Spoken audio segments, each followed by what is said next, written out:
This might be a long one, chat. This might be a long one because we have a whole Sunday to cover and a little bit of Saturday. If we covered the entire major, it would take too long. But welcome to the Morning Crowd CDL podcast. We are fucking back.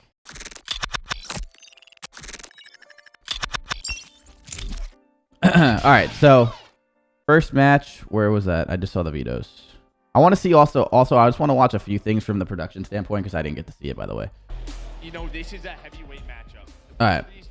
So, yeah, our first map, so our maps and modes were for this series are obviously what it is right here.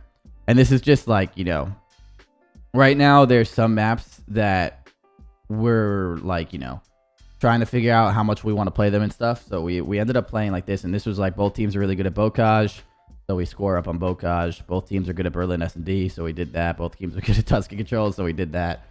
Both teams at this point in the tournament, I don't think either of us really played Gavutu too much. So I think this was like the question mark map that obviously OpTic ended up being better at the tournament, as you guys watched. And then Tuscan SND for us was normally better. And it's funny because then we ended up winning this in the final, but then losing Berlin in the final. But yeah, I think this was more of a, we'll get to there, but like a momentum swing where we were just fucking, we were fucked after that. So that was just a really good map that I played when OpTic played it too. Yeah, these maps are really good for both teams. I think this was like just a fucking battle of two really, really good teams. And, you know, obviously we started hot and then we did not close it out. But skipping forward, bro, watching Bocage or with these two teams, because I'm not mistaken right now. OpTic and us are by far are the best two Bocage teams, right? We've never lost it, and they've lost it once. It was to us. Like, I don't think OpTic's ever lost this map other than that. I'm pretty sure, right? So yeah, like watching this map was fucking crazy, bro. Just like they're like just two fucking absolutely cracked out teams running around a fucking map that is literally like this big. It's fucking nuts, dude.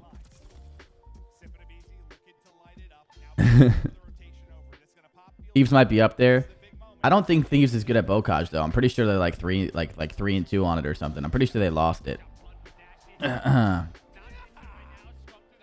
we make Bocage MP40 only? No, because we used 2 ARs on that. Hell no. You see this guy on your screen right now? He's using an AR on Bocage every day, dude. Alright, so we can skip forward though. This was obviously a fucking crazy ass map. Watch the turning point of it. I'm pretty sure the turning point happened already. I'm pretty sure it's like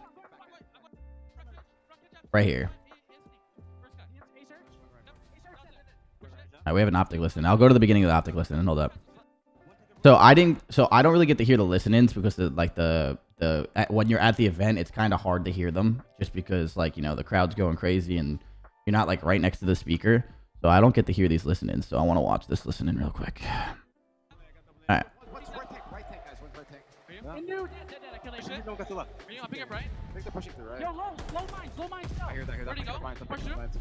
Low mine cell. I have mines. I have all left. Play like a rat. Yo, low mine's gonna go through. Yo, I don't say anything mines. Dead, one more. Low mine's gonna go through, guys. P1 on me, P1 on me. You got through. Yo, watch out. Yo, he's B-hop, A. Yo, he's getting front there, yes. Yeah. Get time. A was front. I'm staying left kitchen. He's front door A. He's on time. Nice. That was a good pickup by them. This is when they put us in the trap right here. I'm pretty sure Scump goes on like a little rampage here, if I'm not mistaken. They got me. Team kill. One more right, I'm pretty sure. Yeah, No, maybe not. There's 2 castles. One shot at a time. Let's go quick. The crowd noises are so cool. You guys have no idea how crazy the crowd noise was, dude. This shit was nuts, bro. It was so awesome. Two street. I have it. Front door. I'm going right. What's front door, Alex? Yeah, I'll go right. I'll small. Front pitch, absolute. You went A-SND. First guy. A search? A search. It's a long listening. Yo, you guys go right. I'm working left. Or am I tripping? Were these listenings not long? OpTic fired up, the comms on point and back in front for a moment, but it's FaZe now taking their crack at it. You heard the comms from OpTic. I want to hear what's going on with FaZe right to a listen-in with Atlanta FaZe. Oh, they go right into our listening? Oh, shit. We're getting booed. That shit is so funny, bro. That shit is so awesome, bro. You have no idea.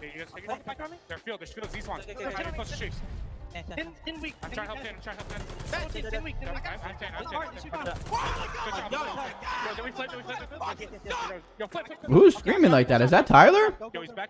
Jesus Christ. Bro, I don't get to hear this stuff as like the coach because like I don't really get to hear their comms. This is pretty cool, bro. This is the only team getting booed that much? I mean, of course, bro. We get booed by everyone. That's going to be all year. It's going to be fucking awesome. Bro, I'm telling you, crowd engagement like that is fucking amazing, dude.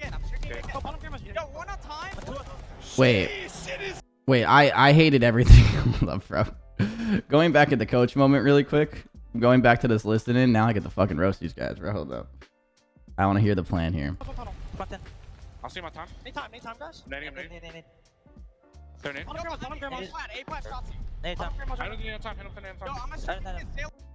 Yeah, bro. We streaked like right here, I'm pretty sure, right? Doesn't Chris use his streak here? I'm pretty sure Chris uses his streak right here. Yeah, he says I'm streaking. This is like a terrible streak right here. Like streaking like the way we did. And then we like double up on how bad we can be with streaks right here. I hated this, bro. Yeah. This is a terrible play. So what was the plan? Why we streaked again here? Let's see. Yeah. Sheesh, it is some select words for a BC on the tail end of that 8 streak.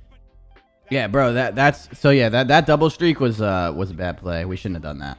Obviously, it doesn't hurt us and we win this map, but I didn't like that.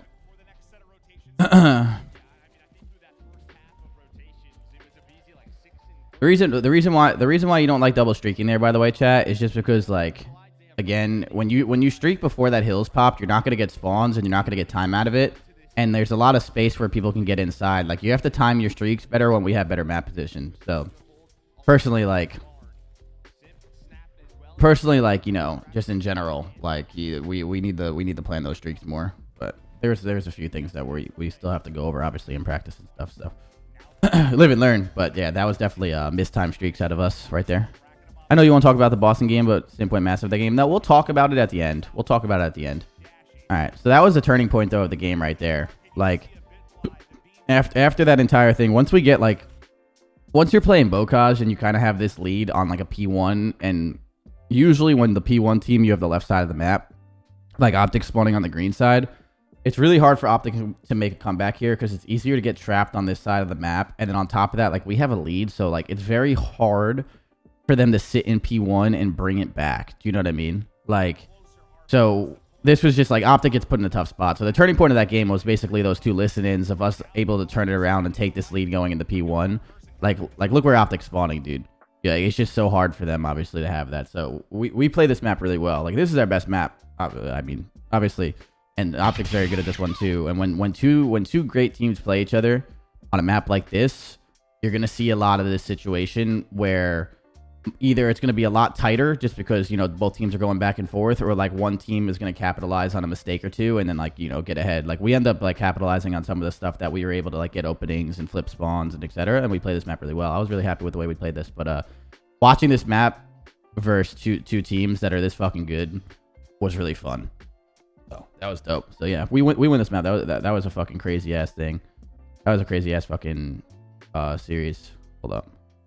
I'm not going to watch the walkouts to this, but I want to watch the finals walkouts too. I want to see how they looked on stream. All right, we can just skip forward to this. Go up this. We go 2-0.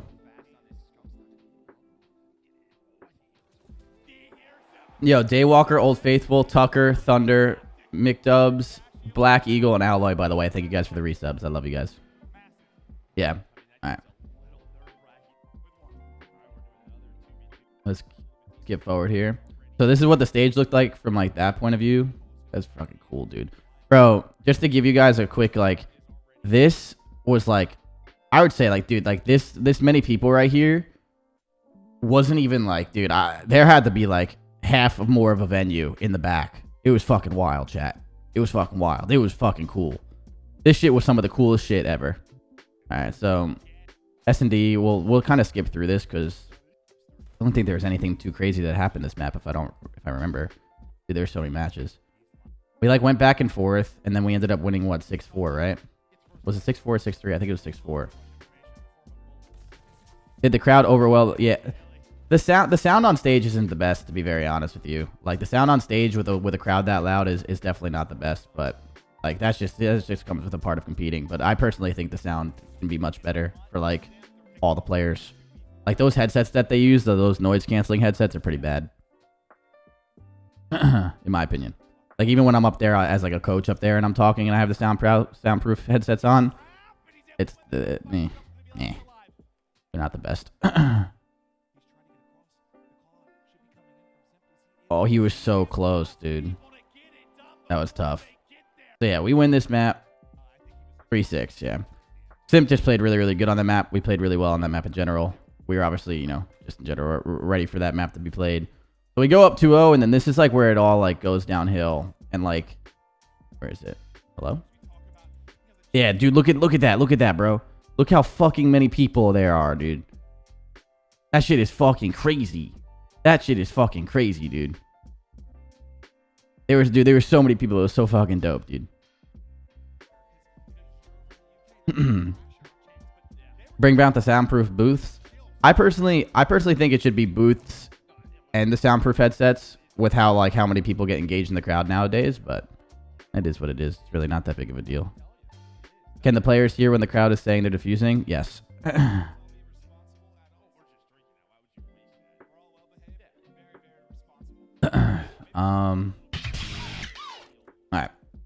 All right, so this is the fun part if you're an OpTic fan. This is, you know, if you're an Atlanta FaZe fan, turn away, guys.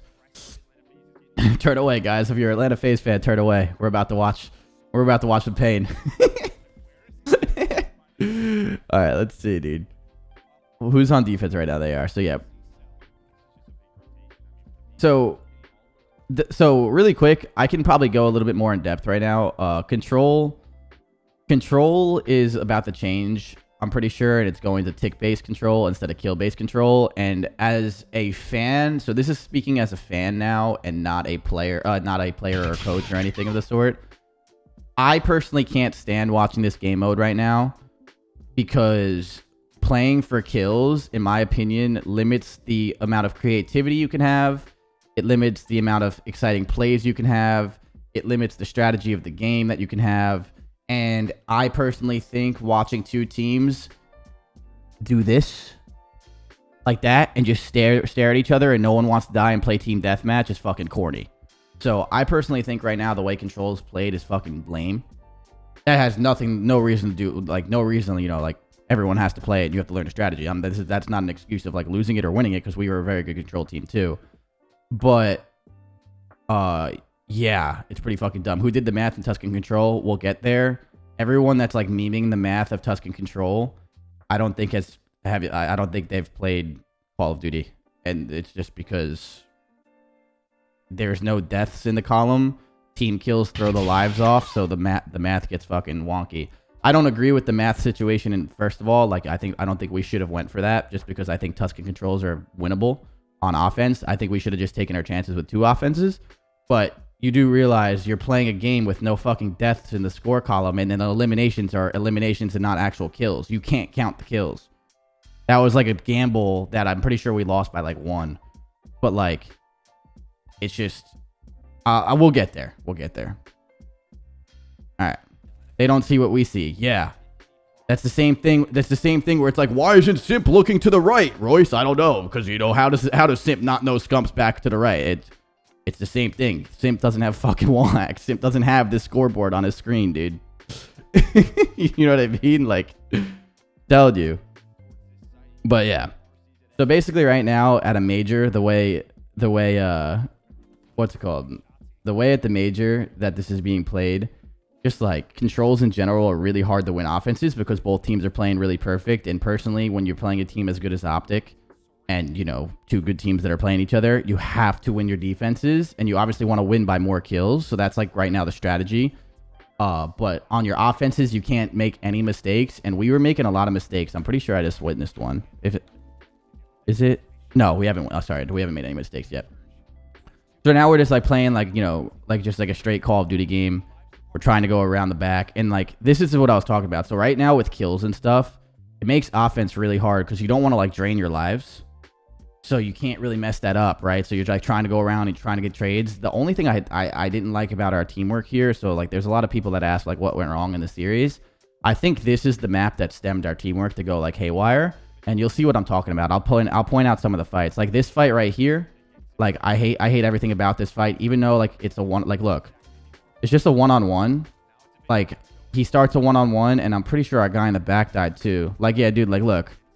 One-on-one fight. This guy has nothing to do with it, and we're engaging here before our teamwork, or our guy is ready to pinch. You know what I mean? Like the strategy is going to completely change in Control, so I'm more willing to talk to you guys about this right now. But like the teamwork here is just not where we need it to be. We were playing so well up 2-0. I think the hype and the momentum of the series, like, you know, almost got a little bit ahead of us, and we started going fucking too fast. And then as soon as we started going too fast on a map like Control, I think we were just getting fucking smoked. Dashy was just shutting the flanks down. I agree, but I also disagree because I don't think Dash wasn't Dash. I feel like Dash was more radio, but it wasn't even about like the flanks being shut down as much as like we were playing the flanks like idiots too. You know what I mean? Like we weren't getting any trades here. It's because we were going one by one, and I think it was because we were up 2-0 and we got a little bit too fucking horny, dude. You know? It got too horny on the map, dude. That's just it is what it is. Like, OpTic's going to be a good team. They're not going to leave up gaps. Like, the only way we're going to kill someone is by, you know, boom. Dashy's back. Oh, Dashy's disgusting at Control. I mean, he's very, very good at getting kills and playing the way he plays. And, like, in Control and the stuff, the way he's playing it is really, really good. I think, what was Dashy's KD in the Controls? Like, Tuscan Control alone had to be something crazy, if I remember.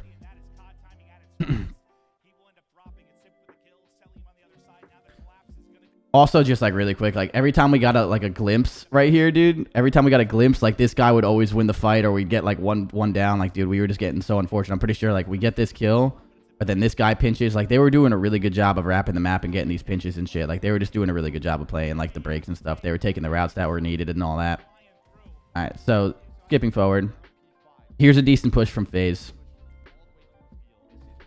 Shotzi gets a big kill in the middle of the map. He's gonna like slow down our push. But even this, like, this is what I'm talking about, bro. Like, look at these challenges. 2.23, yeah, Dashy played really good. Are you and Rambo cool? Yeah. But like, look here, like, bro. So Shotzi like shuts down our push here, but it has nothing to do with Shotzi. Like, look at the game plan just being off, like with the teamwork, dude. Like, look, number 6 is Tyler, slides by platform by himself and takes a 1-on-1. Number 7 is going into radio by himself with these two, like to help him. Like, the communication is clearly just like off. You know what I mean?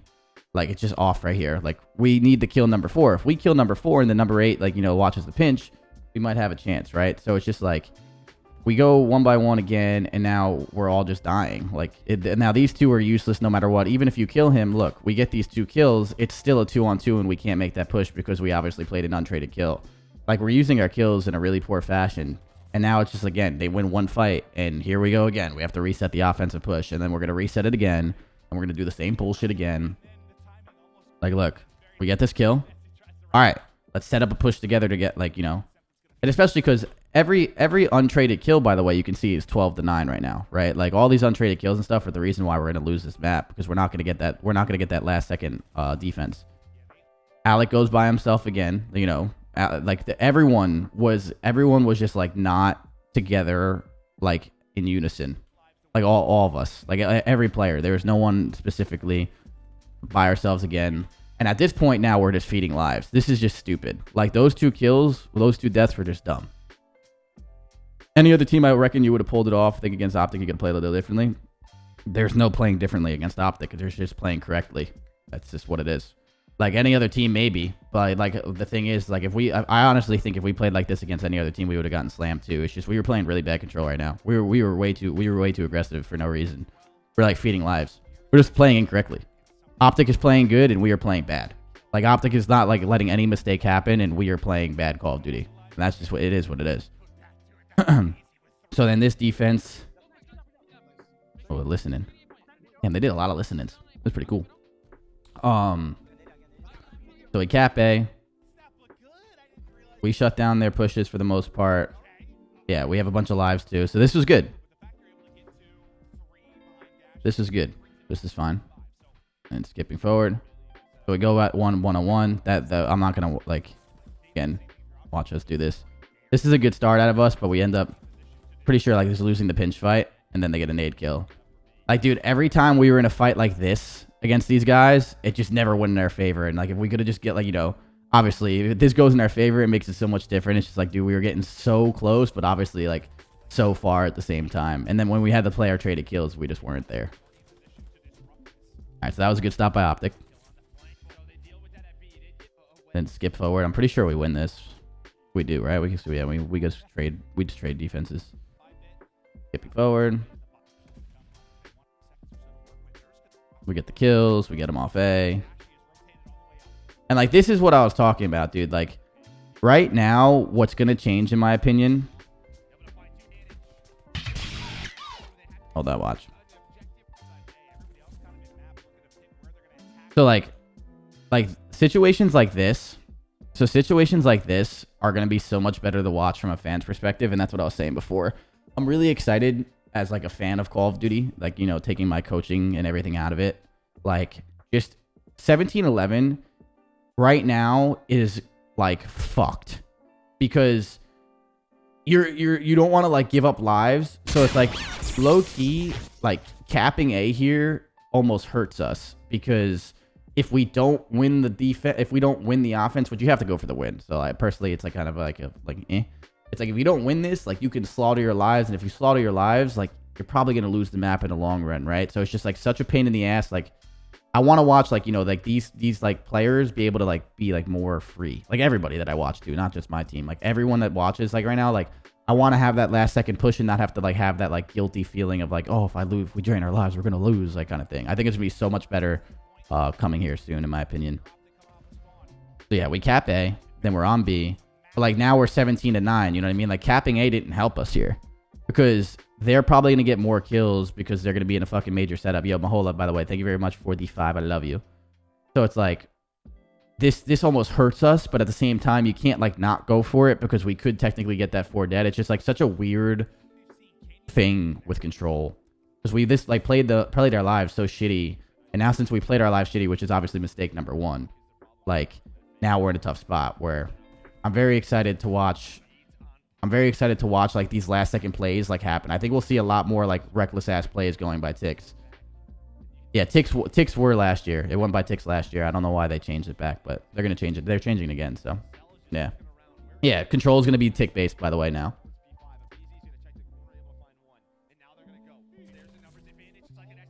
Lives aren't counted.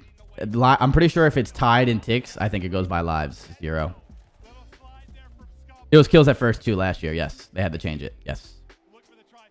So like, this is the dagger round. This is basically the round right here, in my opinion, that loses us the game. And it just comes down to, again, what you were seeing. You can talk about tick base all you want and everything like that. I'm a CDL noob. What do you mean by ticks? So you see like every tick here, 1 tick, 2 tick, 3 ticks on A, 1 tick, 2 tick, 3 ticks on B. Basically, the way that last round defense is right now, the way the last round defense should be, like, you know, decided by is by whoever gets more offensive ticks on the point. So for example, if FaZe caps A and then we get 1 tick on B, we get 4 ticks for that round.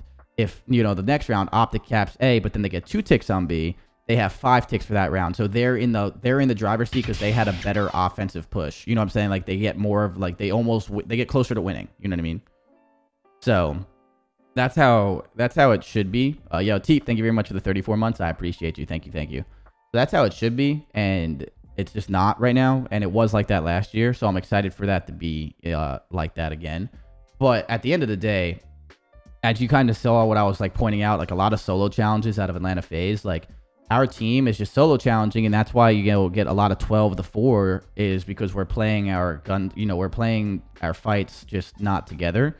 And that was like the story of this series. After those first 2 maps, our teamwork just went like that. We got a little bit too fucking over our heads. Like we got a little bit too hyped up, and then we're taking all these solo chows. And this is probably the round right here, right? We lose this right here, it's over. Like you have to absolutely batter them on the next defense, which is possible. But the thing is now is like OpTic is in the driver's seat. They're sitting there most likely. Even if we lose this round, it's not a big deal, guys. We're going to get defense. All we have to do is not feed our lives. They're still going to play for the win, but if they do get into a dicey situation, they can slow down now, right? And that's like a good team being OpTic is going to slow down if they get into a tough spot. So you skip forward here. And then like now since they don't even get into that tough spot, now they're really in the driver's seat. You know what I mean? Now they're sitting there like, we can go for the kill for this win. And even if we don't get this win, we're getting defense anyway. So we can put the pressure. So OpTic plays this really good. And this all stems from us not taking those chows together and like letting OpTic obviously be in this position by being a good team. So again, OpTic plays this map really, really well. So then we play our defenses, we play our tight defenses, and then we bring it all the way back to 10-10. But what I just say, OpTic's just sitting there like, we're chilling, baby. We're fucking chilling, dude. Yeah, we're good. We're fine. And that's what it is. Like you can't make those mistakes. So yeah, because like realistically here, I don't even know if OpTic gets this tick. Do they get this tick? No, they don't. So like in a world with ticks right now, in a world with ticks, like OpTic doesn't get that tick. So technically we had a better offense than they did in that sense, but they're not playing for ticks. So you can't use that as an excuse because the game plan is the game that has nothing to do with it. You know what I'm saying? Like that's just like an example. Playing for ticks will change it, but right now that's not the game plan. So ticks don't matter. And obviously that's not our game plan. We were fucking up our own game plan. So that was just bad play out of us. OpTic pretty much always manages to get defense. Yeah, they were playing really well. Simtex. All right, so then going forward, this is just a hard map win. The only thing, so like, this is what bothered me though. So this is like the mistakes again that we can talk about. It's just like, these were the mistakes I didn't like, dude. Like we were seeing red, in my opinion. Like in this situation, like look where OpTic is. Number 6 should get on B and be able to drag them back to B right now, and then we should be able to cap A with like more lives. I'm pretty sure number 6 goes top radio here. This is a bad play. Like this is a bad play. Like number 6 and number 5 go there. Like look, OpTic's even looking for B. Capping A is not going to help us win this offense. So it's just, it is what it is. Like capping A is not going to help us win this offense because capping A is very easy. We needed to get B pressure there because look, skipping forward, all this lack of B pressure. Watch, ready? Cap A. Ready? Game's over. Right here, we have to cap. Ready? We have to cap 3 ticks of B in a minute and 20 seconds with no trophy systems. And a minute and 23. Lives don't matter at this point. Obviously, it's the last round. We're fucked. It's like we needed to do damage at that point right there because since like when like number 6 and number 5 went like radio and tried to cap A, since we didn't do damage, like imagine if this was a 1 tick or 2 ticks at B, we could probably win this. Like it's more winnable, right? The numbers will go more into your favor. So it just comes down to like we made some mistakes again in that where it leads us to be in this situation. And right here, it's like, hey man, we can get 4 dead and maybe win this, but we're probably fucked. And this is just again just like not sticking to our game plan when we were supposed to, and then it leads to this. Again, like we're not gonna win this. Like everyone's like, all on edge. Like, bro, even if we get the fucking kills, they're gonna throw a grenade. There's no trophy systems. They're gonna throw a fucking grenade and kill us. And Brandon had streaks don't even matter. Yeah, like streaks have nothing to do. Like obviously that's just like more to it. That doesn't even matter. So it's just like bad plays. We didn't challenge together, and I think that specifically led to like us like now like overcompensating. And then this map, I hated how like almost correct we were trying to play. Like look, skipping forward, like OpTic takes a big lead, but we were playing this map like so conservative. Like we were like conserving everything. Like we did not want to play this map like free and like actually go rogue and take single chows, which in Hardpoint you can get away with a little bit more.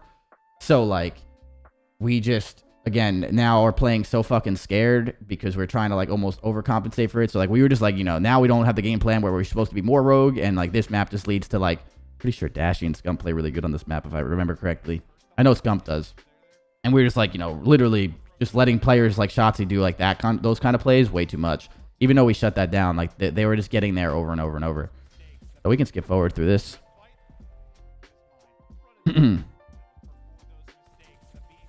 Like, look, that fight, in my opinion, is like a useless fight. And like we died to that. And now he puts pressure on our pinch. So now we can't really put pressure on ring. And again, we're all just standing still so much and not putting pressure when we have those kills. And when we have those kills and don't put pressure on people, we end up not having teamwork. And then when we don't have teamwork, we obviously get broken. So like OpTic breaks this from the front.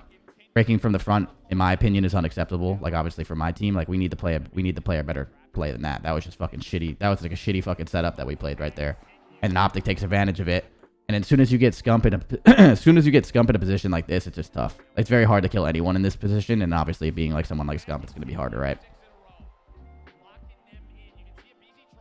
Yeah, he tries to rotate, he's dead.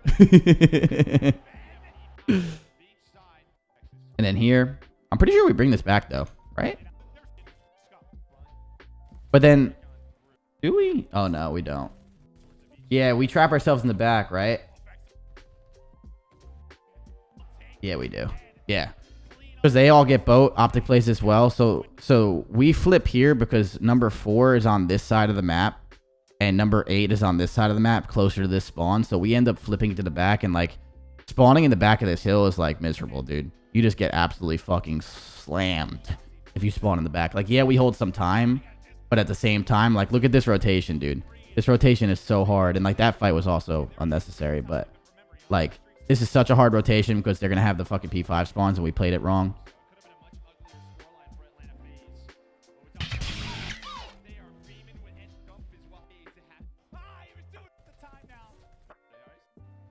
We're down. Again, like, bro, OpTic was controlling the pace of the game. Like, look, 32 seconds left.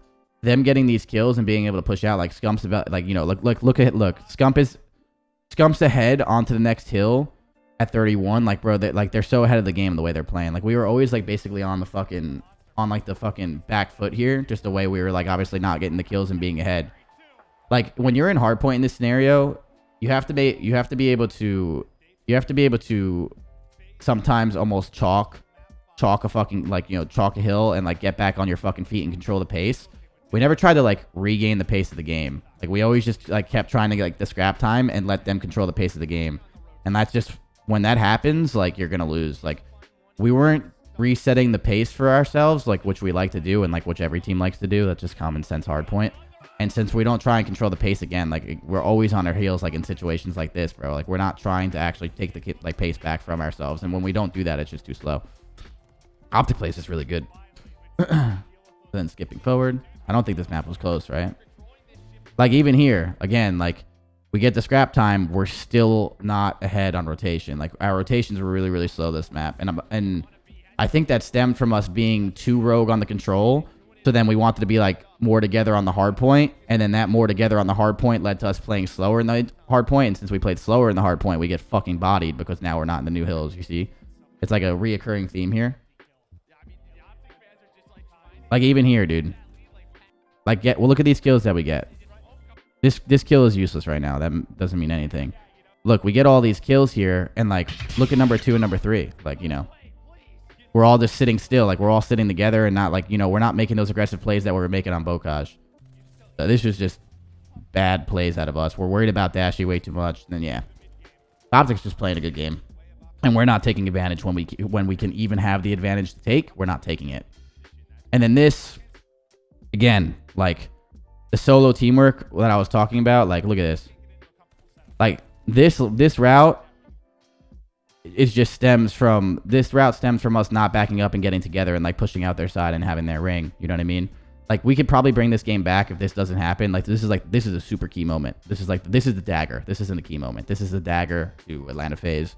Is this? But this just stems from us not being together and like letting this, like, this route is so common and so normal. So like, this should never be able to happen if you're obviously a professional team. And we are so worried about the old time. There's 0 seconds and we got, you know, the old time like this. We're not even worried about setting up. And then, you know, like, just bad plays. Again, like, a mistake that Atlanta FaZe makes that OpTic is not going to allow. You know what I'm saying? That OpTic's going to absolutely take advantage of. When you have players like Shotzi on the other team, he's going to do that. He really just snuck through like that. Yeah, and that just comes again. Like, when you leave gaps open and you make mistakes, this is going to happen. Like, this has nothing to do with anything other than just leaving a gap open, making a mistake, having your teamwork off, having your communication off. Like right here, the communication should be, yo, I'm holding ring. Yo, I'm holding this. Yo, I'm holding this. Yo, I'm holding this. What is open? Then it should be like, oh shit, short's open. We call this short. Short's open. Someone should be like, oh, I'm going to go get short. And then you pick this guy up, right? But instead, there's no communication here. We don't know short's open. Short's not, like, we have no idea. This guy is able to do it. Because if we knew short was open, number 8 would be jumping around, like, trying to figure it out, So it's just like, again, teamwork's just not there. Communication's not there. And then this is the dagger. We can win this back. Look, we have ring control. If he doesn't get this kill, we can do this, right? And we can bring this back. You get 60 points here. It's 190, 190. So this was a possibility, even though we were playing on our heels. This was the chance to do that reset and regain control kind of thing. And since we go to reset and regain control and then we make a mistake, we lose it and GG. And then we still try and bring it back. It's not going to be enough. And then it's over. And in this last map, I'm honestly, I don't want to watch this last map because this was fucking brutal. But in my personal opinion, I think right here, we're good at Tuscan. We're better than getting 6-0'd, obviously. I think right now we go up 2-0. We get way too ahead of ourselves. Then we go down 0-2. And as soon as we go down 0-2, this map becomes more of a momentum is not in our favor. And, like OpTic is fucking playing perfect Call of Duty and they're just going to capitalize. You know what I mean? And then after that, it was just like OpTic played really, really well. They were playing in sync, and us, as you can see, the teamwork is clearly fucking off. We're not in full sorts, and this is just more of a momentum thing, which obviously there is no excuse as a competitor. You should always have composure. Every once in a while, you let that get away from yourselves and you learn from it. Like I said before, you absolutely learn from all these situations. And I'll tell, from a Atlanta FaZe coach point of view, I'll give you the Atlanta FaZe coach answer of how I feel about this event at the end of all of this. But you live and learn from situations like this, and this is just something that, as a competitor, and if you're, a true winner, you're gonna get fucking smacked in the face sometimes, and you just learn from it. So here, we learned about a lot of things in this series, and OpTic played this really well, and we learned how to, more or less regain from situations like this in the future. We just were basically checked at this point, in my opinion, and they were not. You guys, for the OpTic fans in here. For the OpTic fans in here. Here is it. There you go. For the OpTic fans in there, I know you guys want to watch the 6-0. We won't skip it. I'll be a man about it. GG. But yeah, that series really, though, was just two good teams playing each other. We played amazing those first two maps, and we were on key. I think we got ahead of ourselves. We let ourselves get just too fucking horny on the map, like I was saying. And then OpTic played really, really good. Their teamwork was really, really on form those next two maps. And then that last map, I think, was just a momentum swing that was just not in our favor. So overall, it obviously sucks that we lost that. You still live and learn from situations like that. It's not the end of the world, and it is what it is. So that was, tippable out of them. Obviously, unfortunate mistakes out of us, but we will now move on to the next match, which will be our Thieves match. And then after our Thieves match, we'll talk about all the Sunday matches and then the finals, and then we'll do some questions, and then we'll do a bunch of questions and answers, and then we'll talk about the Gavutu drama in the finals. We'll get there. So, all right. So really quick, just talking about maps and bans: Berlin, Bocage, Siege, Bocage, Gavutu. So we are a team A in this situation. We get rid of Gavutu Control because Thieves is pretty good at that. We're going to play Tuscan Control again. We know we lost that Tuscan Control, but we also know why we lost it. We were obviously, our teamwork wasn't there. You live and learn from losing. The best thing about competitiveness is all losing does to you is help you get better. So it helped us, see some of our mistakes. And then Tuscan Hardpoint, Tuscan SND, and Tuscan Control. Tuscan SND, everyone was kind of on the fence about why we're playing it after we just got 6-0. We were still confident in it, but after this SND, it really fucking pissed me off because I hated the way we played this SND. Obviously, grenades didn't help us, and they were just throwing really good grenades, but in my opinion, we were putting ourselves in positions to be naded, and I didn't like some of the strategy that we had on this map, so that's a whole nother thing, but these maps are really, really good for us, in my opinion. We love Tuscan Hardpoint most of the time, even though Thieves is very good at Hardpoint. We love Gavutu Hardpoint. Again, I think we were playing too scared, not scared, but too confined on the map versus OpTic, and I think we let them take advantage because of that. Again, live and learn. So we were completely fine with these maps versus Thieves. And then if we ever get the Berlin S&D versus Thieves, I thought it was lock and fucking key. So I was super happy to get the game 5. Were you surprised by Cap's vetoes? No. If Cap vetoing Bocage on us, duh. Cap vetoing Siege on us, duh again. Like, yeah, that makes sense. And then that's all they got the veto because there's no maps. So, yeah, that was fine. I wasn't surprised by his vetoes at all. I think his vetoes were actually smart. I think they were good. So, skipping through this, we're going to go through this series pretty fast. We play this Tuscan Hardpoint. We're playing a very close Hardpoint. And then, let's see. Where is it? It's right here. Yeah. So, like, right here. So, right here is where, like, we kind of just, like, lose this map. And it's just, like, us trying to, like, hold on to this hold. Like, we have to hold on right here. If we hold on, we were good. But unfortunately, this guy number 6 right here, like, sneaks through the back and, like, gets this gap on us. And since he gets this gap on us, we're screwed. And, like, as soon as we get this, it's just, like, tough. We don't get this old time. They hold this old time. And then they're also able to form a pinch on this as well. And as soon as they form a pinch, we're just screwed, dude. Like, this is just tough, man. Like, they played this map really well. We didn't play this map good. Simp's obviously playing not like he normally does on Tuscan Hardpoint specifically, and Tyler as well. You know, if I'm a gambling man, a BZ and Simp having this stat line on a Tuscan Hardpoint again is not something that you see very often. So this is just an unfortunate of, like, us making some bad plays in the sense of rotations and setting ourselves up for, you know, not being in the best, you know, being in the best spots for advantageous gunfights. But on top of that, I also do think that, you know, after getting reversed up by OpTic and then playing Thieves right after, there was still some frustration there. And I think, you know, we had to, like, kind of, like, you know, work out the frustration here before we fucking, you know, get there. I was shocked that you didn't veto Gavutu Hardpoint, though. Gavutu Hardpoint is a very good map for us. Gib. Obviously, OpTic beat us on it twice, but other than that, we didn't lose it. So, you know, like, OpTic is obviously a very good Gavutu team as well, and so are we. Just like they're better, you know, OpTic's a very good Bocage team, and so are we. You know what I mean? It was more or less like you had the player strengths kind of thing. So, OpTic beat us on that map, but we were still fully confident. And the way OpTic beat us on that map was OpTic played really well, and personally, like I said, I think we played that map very confined, and I think that's the reason why that stemmed to that. So, again, we learned from some of our mistakes, but we were still fully confident we can win the map, Gib. And obviously we did pretty easily. So yeah. Here we go. They play this really good. We messed that up. That hold on our end was unacceptable. And then we could try and bring this back. And unfortunately, they get to this hill before us, and then this is fucking chalked.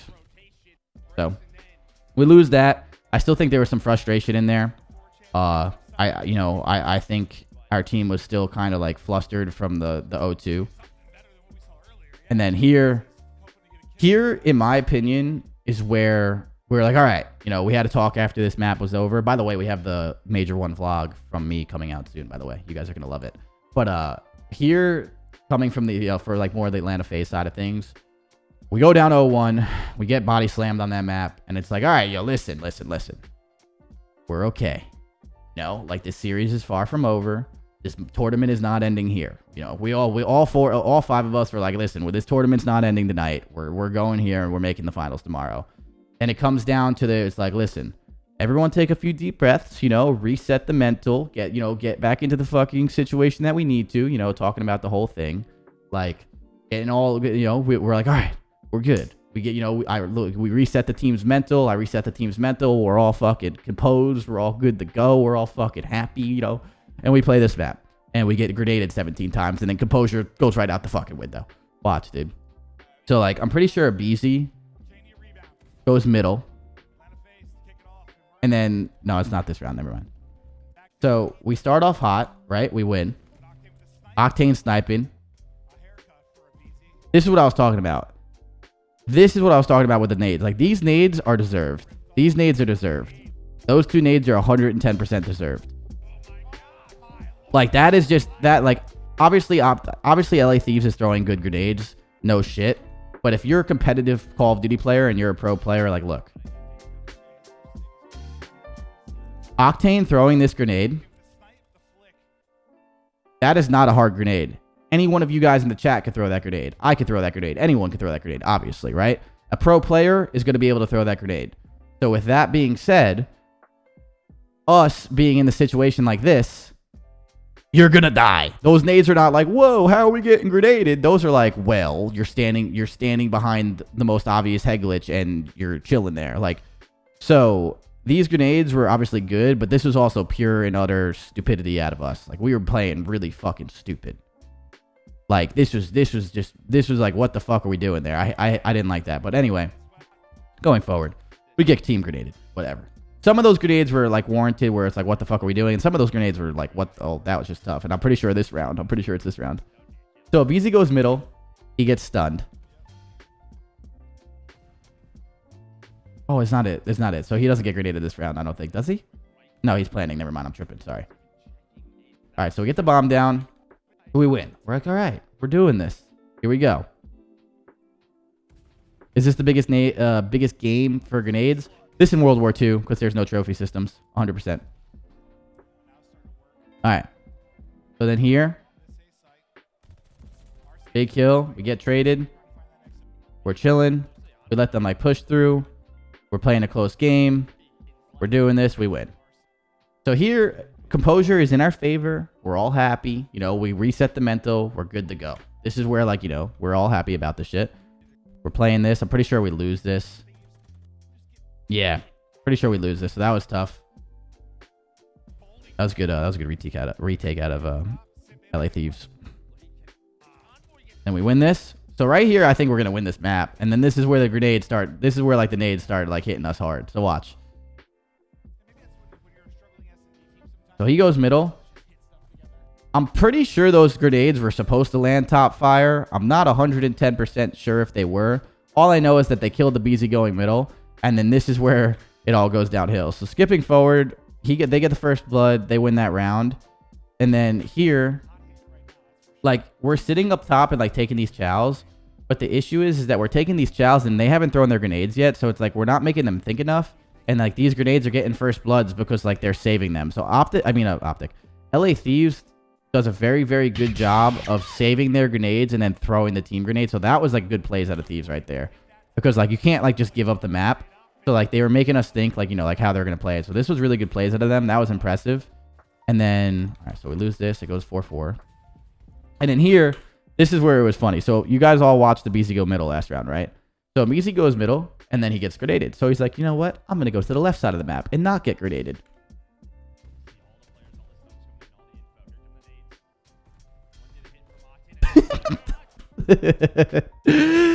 So BZ tries to get away from the grenades instead of going middle, and he goes left, and it doesn't work. So now BZ's like, well, shit.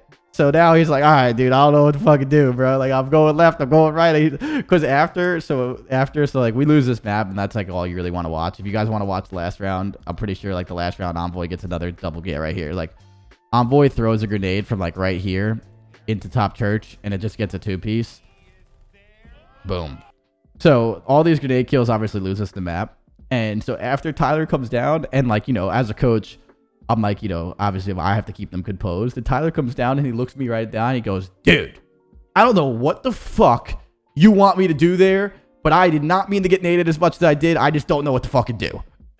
And I'm like, bro, I wasn't even going to say anything. Like, you're all good. Like, he was like fully ready for me to be like, yo, stop getting fucking naded. And like, I was just like, dude, like their grenades are just, you know, like, I understand. Like, we'll make adjustments when it matters and all that stuff. So yeah, that shit was just more funny than it was like frustrating.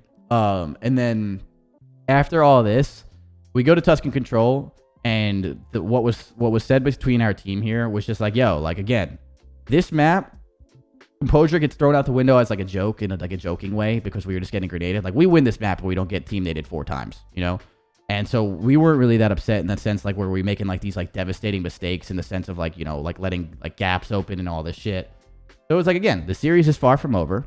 Yeah, we're down 0-2. You know, we played a shitty hardpoint. We regained. We reset the mental. We played a pretty good SND other than nades, and we lost. We're going to win this Tuscan Control. We had, you know, we had full faith in winning the Tuscan Control because we're a good Tuscan team. And we knew Gavutu is a really good map for us. So we're like, listen, dude, do not lose composure. The series far from fucking over. We have Tuscan Control. Gavutu right there. If we get to the Berlin SND, this is over, right? So we were still fully confident that we could win this. And the composure out of the team was like really, really impressive. So like they were like, nah, we got this. Like, there was no bad blood. There was no raging. There was no freaking out. There was no nothing. Like, they were fully ready to go. And they were like, all right, let's fucking do it. So The composure between our team right there was completely fine. There was nothing. There was, actually, I was actually really happy with them because last time, when we started losing maps in the first series, we kind of like started like freaking out in the sense of like trying to do too much on the team. We do really well. We told, this control was just once we win this right here, we win this offense. And as soon as we win this offense, like it's over. So I'm pretty sure it's like right around here. Yeah, like wait. I skipped too far. I'm sorry. It's yeah. So we cap B here, which you don't see a lot. And as soon as we cap B, they're not gonna hold A defense on us, and we win. And once we win this offense, this game's over. Like this offense, the LA Thieves has no chance. Like, yeah, they have a chance. You always have a chance. That's like, that's stupid to say. But like on a Tuscan Control, with the way we were playing this map, I think we were in a really good situation where it was like we're probably gonna win this defense and win. So like.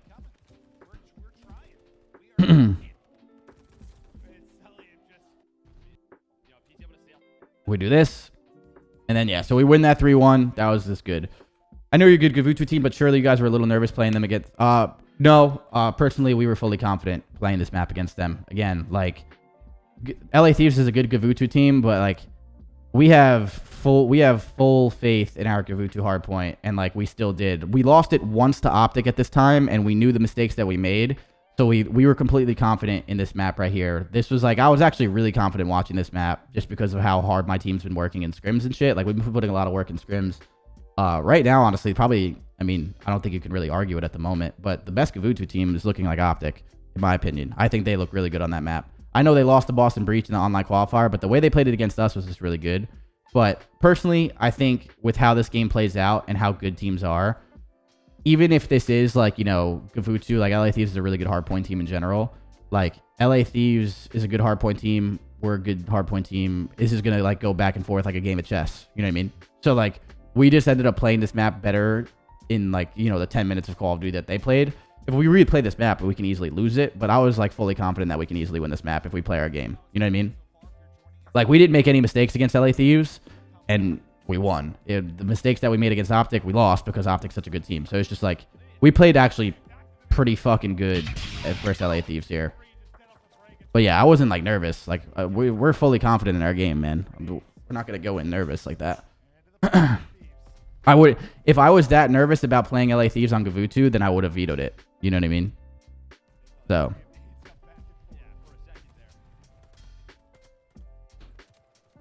OpTic are good at Gavutu because the third being Scump. I personally think the way Shotzzy plays Gavutu right now is the reason why OpTic has been playing so well on it. Obviously, their 3 ARs are disgusting and they're getting kills. I'm not taking anything away from that. But I think Shotzzy opens the map for them really, really well on that. Or he was at the major. Like, he was opening up the map at the major really, really well for those ARs to get, like, into really good spots for them to get kills. And then they have really good ARs in the sense of getting shots. Like, I think Shotzzy was playing that map, like, the definition of perfect, in my opinion. It's just a meme. They're not unbeatable on it. Yeah, no one's unbeatable on anything, man. It's just, it is what it is. That's just competition, All right, so skipping forward, we'll talk about the breakthrough through this map. Hold up. Where is it? We have a close match, and then this trap that we fucking put him in, and then we get this P5 time. Then we get this P5 time. Like right here is still very easy for us to lose this map because this P1's like a money hill. And he does all this. They bring it back. We lose some of the P2 rotation. And then this is like, again, the game of chess comes in here, right? This is two really good Gavutu Hardpoint teams coming together. And just like this was really, when we were playing OpTic and we were down 190 to like 130, and Shotzzy snuck through and got that kill, we could have brought this back against OpTic, but we made that mistake. And then when we made that mistake against OpTic, they obviously capitalized on it, right? We don't make that mistake against LA Thieves here. And as soon as we don't make that mistake against LA Thieves here, we're able to like be in a good spot where we hold this hill. And then look, now we have 190. We could have done this in the sense of like, when we played OpTic and we don't. And OpTic's such a fucking good team where they don't let us do that. So yeah, we vetoed Berlin. Cheesy. But so yeah, we go into this and we make really good plays. I was proud of the team here. And then this is like the game of chess here where we're trying to like, do what we can and keep them in the back. We have to come through the front. So these are hard fights. We end up winning these hard fights. And as soon as we win these hard fights, which again, consistently speaking, not a very easy break. But once you're a team that gets trapped in the back here, it's really hard to break. And once we put them in the trap, I'm sitting in the dugout right now. I'm like, all right, good shit, baby. Game 5. Right here, I'm like, game 5. Like this, like I'm fully confident that we're gonna win this. Like right here, just because the way we like have them trapped. This trap was just dirty. We put him in the trap here, and then this was like, right here was just like, this was just rude. This 2-piece was just fucked.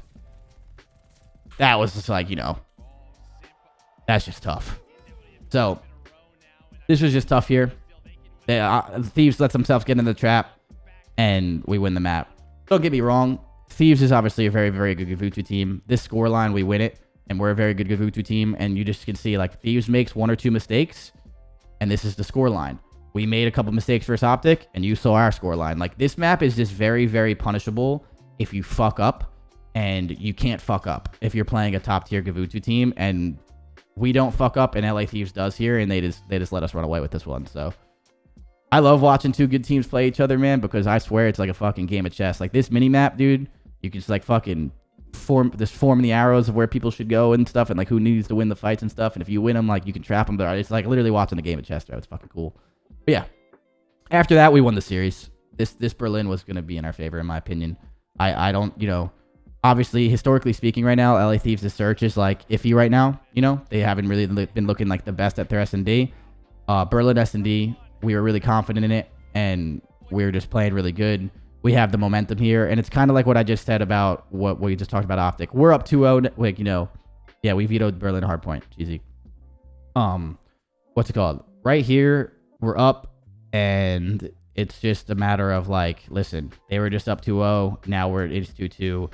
Kind of like the momentum is 110% in our favor. And in my opinion, right now with this tournament, we are the better S&D team. We've been playing better S&D than them. Let's fucking end this right here, you know? And that's just kind of what it comes down to. I think it was more or less like we had momentum, and we're a really good S&D team. With that being said, we're able to go up and close this out. So there's not much more to it. And yeah, so that's how we made that comeback. But to be honest with you, after map 1 and we reset our mental, for the rest of the tournament, and like I was really proud of the team like from that, because like after getting reverse swept and then going down 0-1 to like Thieves, you can think like things can get out of hand, like, you know, out of hand real quick. And the ability to like reset the mental fully and then like come back from that was awesome. So I was super proud of the boys for that, for sure. Like 100%. Everyone say hello to Gizmo. Yeah, you got to tip it. Yeah, you know, placed in top 4 without hard points is impressive. So yeah, obviously OpTic, I mean, Toronto's not where they want to be, but at the same time, I mean, it's major 1. You got a long series ahead of you. If you start winning hard points, you got to think they're top 3, top 2, right? So we'll see how they go. We'll see how they get there. But you know, I wouldn't be like super worried. It's a long season ahead, and Toronto is obviously known for getting better and better through the season. So I'm sure they will figure it out. There's not much to do. Yeah, truly a 2-3-5 team. Yeah, no, I'm sure they'll get it down though. Obviously. Okay, so this is the London versus FaZe match. We're just gonna go through this. Damn, I wish I could do this like through the weekend. Obviously, I can't. But all right. Here we go with a Tuscan Hardpoint, Siege SND, Tuscan Control. I love these maps versus London. Obviously, London is a good Berlin Hardpoint team. Honestly, we were playing really, really well in scrims on just like all the maps, like in scrims, even Berlin. So like we actually were thinking about playing it on them, but like obviously Berlin is just such a good, like they're such a good Berlin team, and like we still haven't played too much of it. So even though we were playing really well against them in scrims on it, we were like, listen, we'll just play Gavutu again. They're a good Gavutu team as well. But again, we're very, very confident in our Gavutu, so we leave it in there. And then Bocage SND, this was the switch up or the adjustment from us. We're obviously a good Bocage SND team too, just because of the team that we have. What are your thoughts on Gizmo's tweets after the FaZe match? I didn't even see Gizmo's tweets after the FaZe match, so I don't know what you're talking about. But what's it called? Bocage SND was the adjustment. Instead of playing Tuscan over and over, like we were like, listen, we're 0-2 in Tuscan. We got 6-0'd on it. We're getting team nated. I think people are like figuring out our our strats. We're getting team nated. Let's just avoid Tuscan right now. It's not going in our favor. You know what I mean? So like we're not doing that. It's not going in our favor. We're just gonna adjust and get Bocage SND in there instead. So we veto Tuscan SND. They veto Berlin SND. That's smart by them. We get rid of a Gavutu Control again because they're a good Gavutu Control team. And we played Tuscan, and so this was a good map right now. What's your best map? Well, I mean, right now, Bocage Hardpoint's our best map, just like statistically wise. But yeah, so these are good maps. And then we play this first one, this Tuscan. I'm pretty sure we play this Tuscan pretty well, right? Like overall, yeah. We end up, yeah, this was like just like a really good Tuscan Hardpoint in general for us. We bring it back, and then like, again, the composure from our players and stuff were just like really, really rock solid. We were doing really good, and then that's it. Is what it is. And then going forward to Siege, the Siege was tough. The Siege was tough. So we'll skip forward of us going up all the way to 5-1. And, you know, like right here, I'm sitting there in the dugout, like, let's go, boys. Let's close this shit out. And then I personally think right here, what goes wrong for us is I think, this is like how I think of it. Sometimes, like, you fall into, like, your own mental blender of, like, all right, we're up 5-1. And then they start winning some rounds. And, like, you're just thinking, like, you need one more, right? So it's like, all right, we need one more. Let's close it out. And, like, we're not being creative enough. And then they make really good adjustments. So if you notice that London makes really good adjustments by playing in the middle of the map here. And when they start playing in the middle of the map, it works for them. So they start doing it more. And we don't adjust back. And we're just thinking we need one more. So it's like, all right, we need one more. We're good. And then all of a sudden, like, we're like, all right, all we need is one more. Everyone, don't get blooded. And as soon as you go into a round, like, with the mindset of don't get blooded, that's when you lose, right? Like, when you're trying to play too perfect, you're not trying to be creative and all of that stuff. So we start screwing ourselves over by, like, not being creative enough. And as soon as we're not creative enough, they obviously bring it back all the way to this moment. And then this is the moment right here where we're fucked. We don't do, you know, the creativity and the adjustments that we need to obviously close this out. This was a major choke from us and really good plays as well from London. No, this was really good adjustments from London, in my opinion, and a major choke in the sense of us not being creative enough. So I didn't like the way we didn't adjust, and I love the way London actually threw some different stuff at when they were down 5-1. They're like, all right, the game plan's not working. Let's figure it out. London makes a really good run here, and they win it. The thing, though, that was really happy about this is, you know, the way this tournament was going, after a map like this, again, the composure of, like, my team specifically, just giving you the insight of, like, what I thought was really, really, what's it called? Was, like, really, really awesome to see. They just, like, came back there and they're like, yeah, whatever, dude. We lost a fucking, you know, we lost a 5-1 lead. They're, like, laughing. It's not a big deal. Like, it is what it is. We're completely fine. So I was still super proud with, like, how, like, the team bounced back from, like, you know, being under, like, the pressure that they were. They were doing good. They were, like, laughing and giggling. They didn't really care about this map as much. And with that being said, I was like, all right, I'm fully confident in this Tuscan Control. We almost do it again in the Tuscan Control, which was a little bit scary, but we closed it out. I'll show you the highlight of this Tuscan Control that I didn't like. So we go up 1. We have streaks. This is what I hate. Oh, sorry. No, yeah. We go up 1, and we go up 2. Now we have, I'm pretty sure we have streaks here. Or did we use them already? Did we use the streaks here? I'm pretty sure we have streaks. When do we streak? Is it right here? I'm pretty sure MC streaks here. Yeah, MC streaks. So this is the turning moment of this, right? So, like, again, I was super happy with the way we bounced back from that Siege thing. Like, obviously it sucks we lost it, but boys didn't give a fuck. Here was where I, as a coach, almost had to, like, you know, walk up on stage and start getting angry. You're up 2-0. You're up 2-0 here, and you're frying. You have an offense. Obviously, you want to go for the dagger and win 3-0, right? You're seeing red. You want to do this. The issue is it's Tuscan Control. If you get a defense, you're going to win 3-1, right? So all we have to do here is not make a mistake, let them have this, play our lives, lose this offense, and then win the next defense. With streaks. We have streaks. We're probably going to win the defense if we have streaks. You know what I mean? So we're like, all right, we're good. As soon as this guy, MC, calls in this streak, bro, I lost it. Like, dude, I understand that you're playing for the win.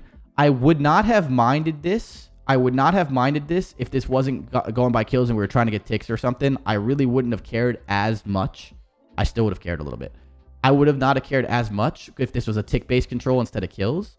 But, like, right here, the kills are even. We are chilling. MC doesn't go rogue. MC gets the call to do this. Like, this is a team decision. MC just doesn't do this on his own. This is a team decision. This is a bad team decision. Like, this. Right here, I was like, what the fuck are we doing? I don't give a like, 3 dead, I am straight-faced right now. I'm sitting there like, well, I was like, are we just fucking dumb? Like, what the fuck are we doing? Like, I was so mad. And I'm like, well, yeah, we get 2. Cool. Here comes the grenades. It doesn't matter. Like, it's like, you know how hard it is to cap that? Like, you would think we were down 0-2 and we needed to do that. You know what I'm saying? Being up 2-0, that was a silly mistake. So, we do this. We mess this up. And then as soon as we mess this up, now they're going to win this defense. And again, you can lose a defense potentially. So, it's like, having that lifeline being up 2-1 is all the difference. And we had that lifeline, and we would have been able to close it out 3-1. Fucking done. We win the fucking game. But instead, we make this play, and it leads to that, and then it leads to this. And now we're like, oh shit, what do you know? We're in a fucking tough situation. But at the end of the day, we still get a last round defense, and it's because we were playing our kills well and we were outslaying them. So we do have the lifeline of the last round defense, but if you really want to win tournaments and you want to close out tournaments, situations like that, you cannot make mistakes. So that was a unacceptable mistake from us, in my opinion. I really didn't like that, especially in a kill-based control. But we end up winning that, and then we, post one, but we do it. So yeah, we let them know. Yeah, of course. I let them know after. We always talk about our mistakes and stuff and make sure we're on the same page. But I always just to give you guys the insight of like what I think, what I think sometimes about our team, as much as I can, of course. And that was just a bad play. So that was just a very bad play. Like, that's just, it is what it is. Like, what happened at the end of round 4? The end of round 4 when they won, what are you talking about? Like, right? What? When like we let them cap it? Was it right here? So like the end of round 4, it's tough because look.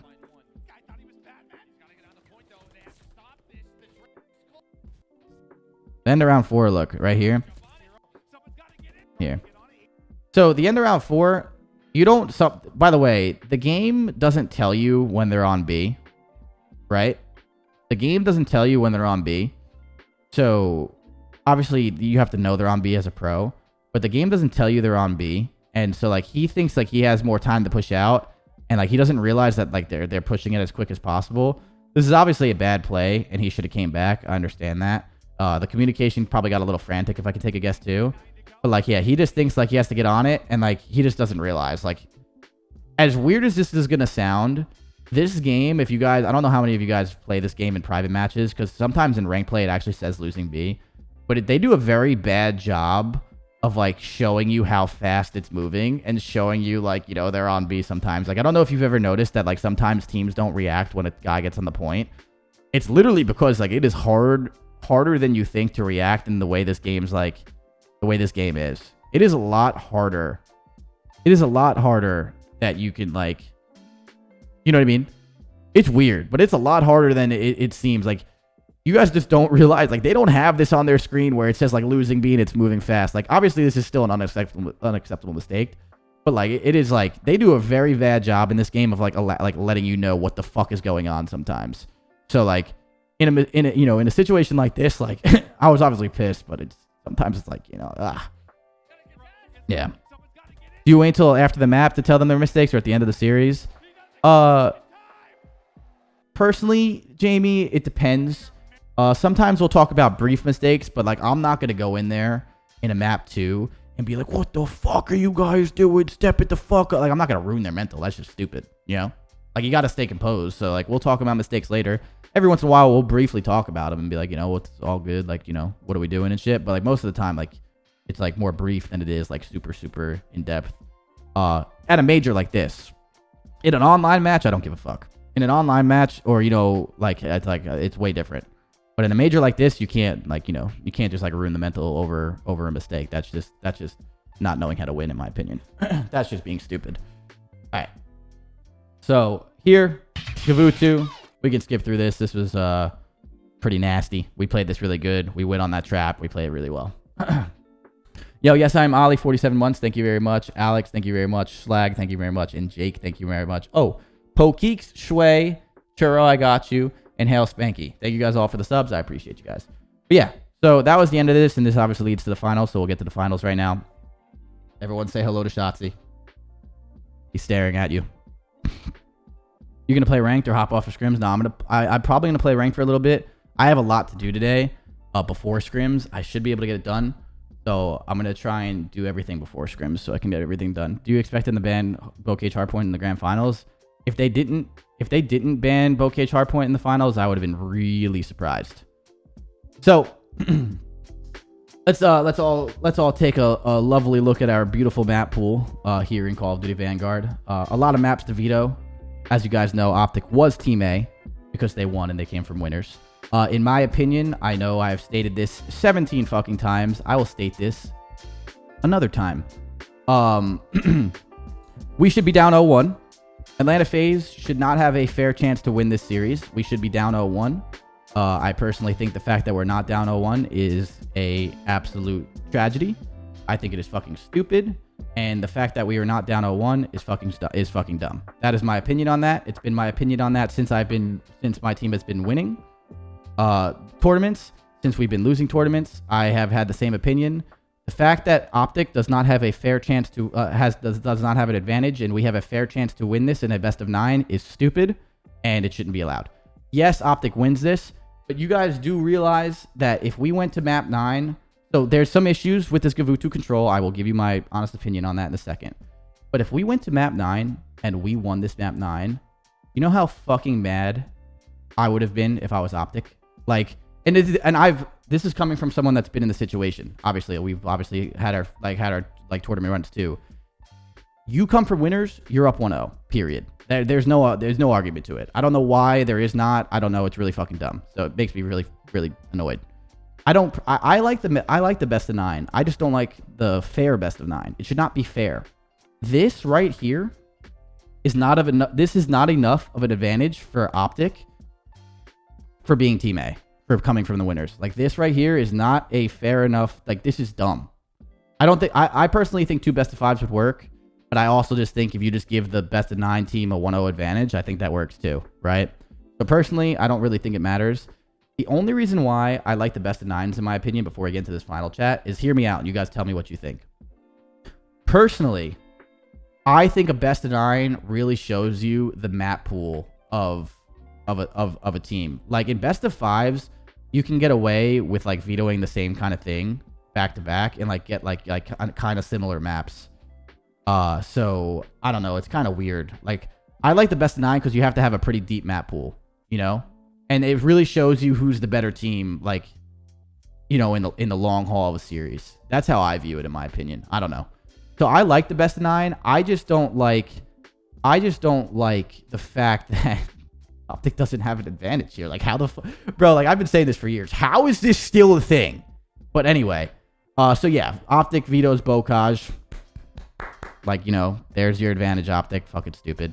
But yeah, I kind of felt bad for them, and I felt bad for my own fucking team when we dealt with this. But yeah, these are the maps. Gavutu, this is a good pick out of them. Then we picked 2, 3, and 4.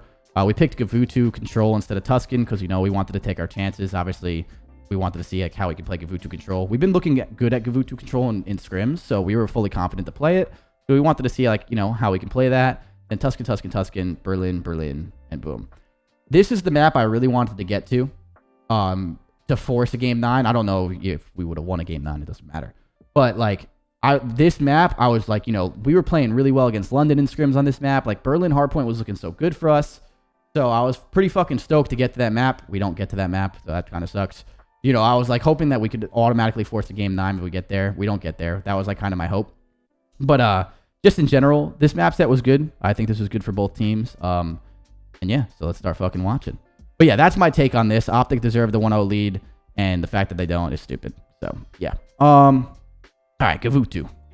So I was telling you guys earlier the reason why I think OpTic was playing this map so well at this event, and overall they're obviously a good Gavutu team in general now. Is, you know, I'm pretty sure you can solidify that, is because of this guy, bro.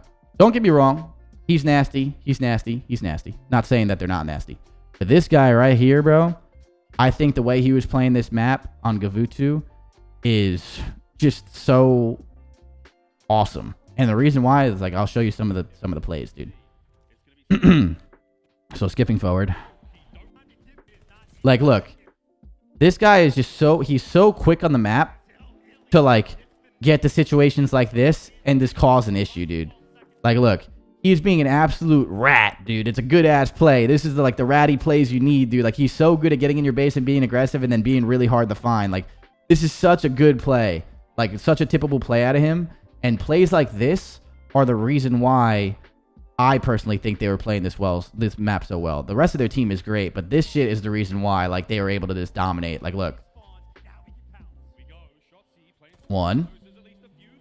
And now we got to come back and try and find them. But now we got to come back and try and find them. Like, look, number 1's able to get in position, right?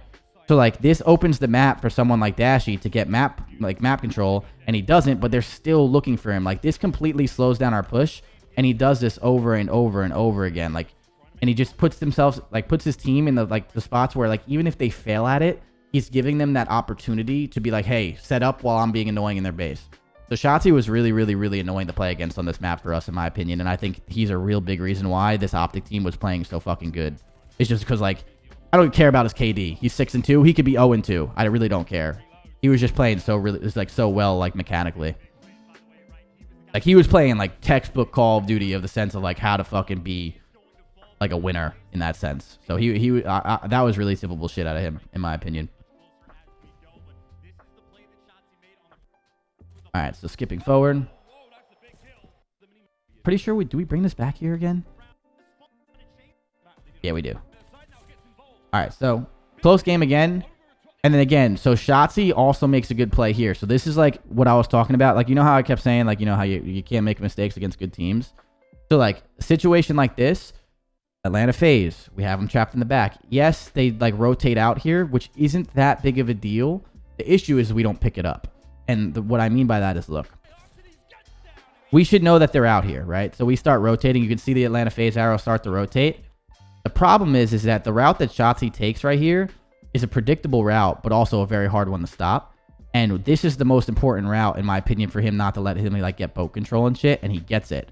And as soon as, again, Shotzzy gets this fucking control, like, this is what I was talking about. Like, these plays out of Shotzzy are the reason why his team can end up getting set up and, you know, win. If we kill Shotzzy right here, we probably take the lead. We honestly probably take the lead if we kill Shotzzy right here, because you can trap him in the back pretty well. But again, Shotzzy makes such a good play by just being annoying in our base. And now look, here it comes. He's looking for boat. He sees one on the hill, still looking for boat. And then, like, he chose to fucking do this. Boom. And as soon as that kill goes down, everything goes haywire again. And all because of the way he just played that. So, like, the fact that we don't pick up that lane on Shotzzy is the #1 mistake that we could not make right there. And since we make that mistake, a good team, as I keep saying, I know I keep harping on this, but it's just what happens when two good teams play each other.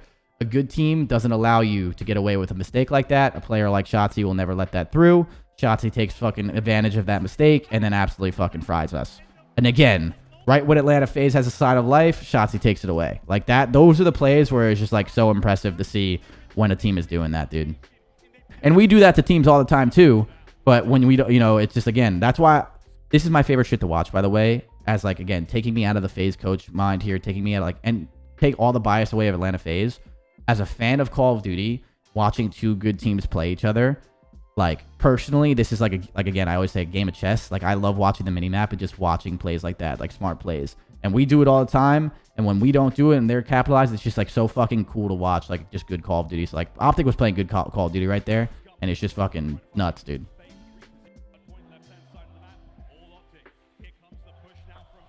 Yeah, that crowd was a lot louder than that.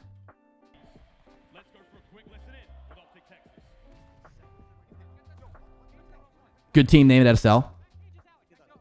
So, and again, if you notice too, like, them being in, like, the dominant position of, like, you know, like, kind of scrambling our push here, like, look, they're able to control the game by being at P1 right now. And now, again, we are on our heels. We are not controlling the pace of the game, and not controlling the pace of the game is always going to lead you to a loss, right?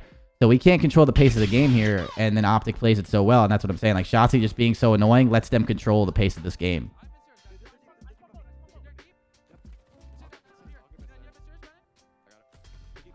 Hold up, I'll turn this up. I know there's some OpTic fans probably that want to hear this. So. Yeah, they're right here, close right here. Yo, I saw her talk. There's money before. There's money before. Yeah, huge right side, left. Two more there, side. You're better than me, Brandon. Look at another picture. One's in the bunker. Under dead. Yo, put me one in the armatures. I think he went back to the back. I'm nading him. I don't want to hit you, though. I'm nading him. Nice, I'm nading him. Armatures, close up. BIG, thanks for the 5 gifted. I appreciate it. set. I don't see him. I'm playing. I'm Mr. Brandon, help set. Hold on. Watch me. Yeah, you watch over me. Help set. Yo. I got you. I'm up with Seth. Any misters? I'm still holding misters. I'm playing rotation. Watch out. I got him. Good shot. I'm staying down. I have rotation now. I'm middle. What's left? Middle on me. Nice, shoot down. Look up that. I'm rolling you down. Yo, Misters on me. Misters set. Get to me. I'm here. Yeah, I have both. He's stuck with any up. He's low clip on me. Yo, It's good work in the comms. It's good work in the scores. OpTic Texas. Okay. So yeah, it all just comes down to, even like really quick that we're done with the listening, just to give you the insight on like that play. Like when FaZe, like when we got broken, like what we had. So right here was unfortunate that we don't know they flip, which is just like really, really unfortunate that we don't realize they flip. And like situations like this on Vanguard are kind of tough to read sometimes with the way the spawns work, but it is what it is. But like, look, here we actually have a chance of like controlling this, but we just don't realize that their first guy goes to the side, like he runs up the side of the outer, like the outer ring, and Illy gets this first blood here. And it's just tough. Like the reason why it just sucks for the situation we were in is the setup that we take. Like we know now that they flipped, we need to make sure like we watch that route before and like not let them get low to pinch us, and we don't watch it again. This isn't as much of a critical mistake for us, because the critical mistake is it's tough because like there are only 2 people in the hill and they can't watch 4 different ways. So this becomes harder, but still being in the situation where you have numbers, like their first guy, Illy, like this is a typical play at Illy. Instead of just running at the hill and dying by himself, he takes a longer route to let his teammates get there. Like watch. By the time Illy engages, look, ready? By the time Illy engages, they have 2 people now like right there to run up, right? If Illy takes this fight 2 seconds earlier, their push is staggered. So like this is a really good play at Illy to like take a longer route. Just in general, that was just good play to it corrects the natural timing of his team. It corrects you with the timing of his team. Like, that was just good plays. And then here we get in the back and we're about to make a play. I'm pretty sure like we're doing our best, and then this 2-piece, yeah, that shot gets the kill, yeah. And then here it's just over. At this point, it's over. So that was a good play. We bounce back. We play Siege. We skip forward here. Yeah, right here. So right here is where we play the Siege. And it's a back and forth game. And then I'm pretty sure we go down 5 here. Let's see. Right? Yeah, we go down to 5-4 here, if I remember correctly. Yeah, Scump gets that first blood. Yeah, Scump. Dude, this was such a good play. Bro, they break. Like, look at the timing that he just got, bro. Look at this. Look at the timing he gets. They cross. He goes to help. Oh, my God, bro. Like, this was a really good play call. Out of OpTic, I like their play call. But, dude, the timing that Simp gets here is so unfortunate that he doesn't catch anyone. And now that he doesn't catch anyone, they're all over MC. MC can't really do anything. Chris is sitting there like, I don't see anything B. You know, like he's sitting there like, I don't see anything B. I think we're chilling. And they get through and they're going to win that round because of that. That timing fucked us. That was tough. So then they go up 4-1. And then this was good ice by us. Again, really good composure. You have a, you know, obviously the crowd's going fucking wild. We come back. We get some bloods. We win this round. Pretty sure. Yeah, they go A. We know he's there, and boom. Both teams are god tier. Everyone knows this. Yeah, this is 2 good teams playing each other. It's fucking awesome to watch. That's what I was saying before. I love watching this shit, dude. All right. So this is the craziest shit ever, dude. We're going to watch this round out. No skipping through this. I was surprised FaZe didn't win in the control, to be honest. 5v12. We were playing 3v4. that round was tough. You can't win you can't win that round when it's 3v4. It's just tough.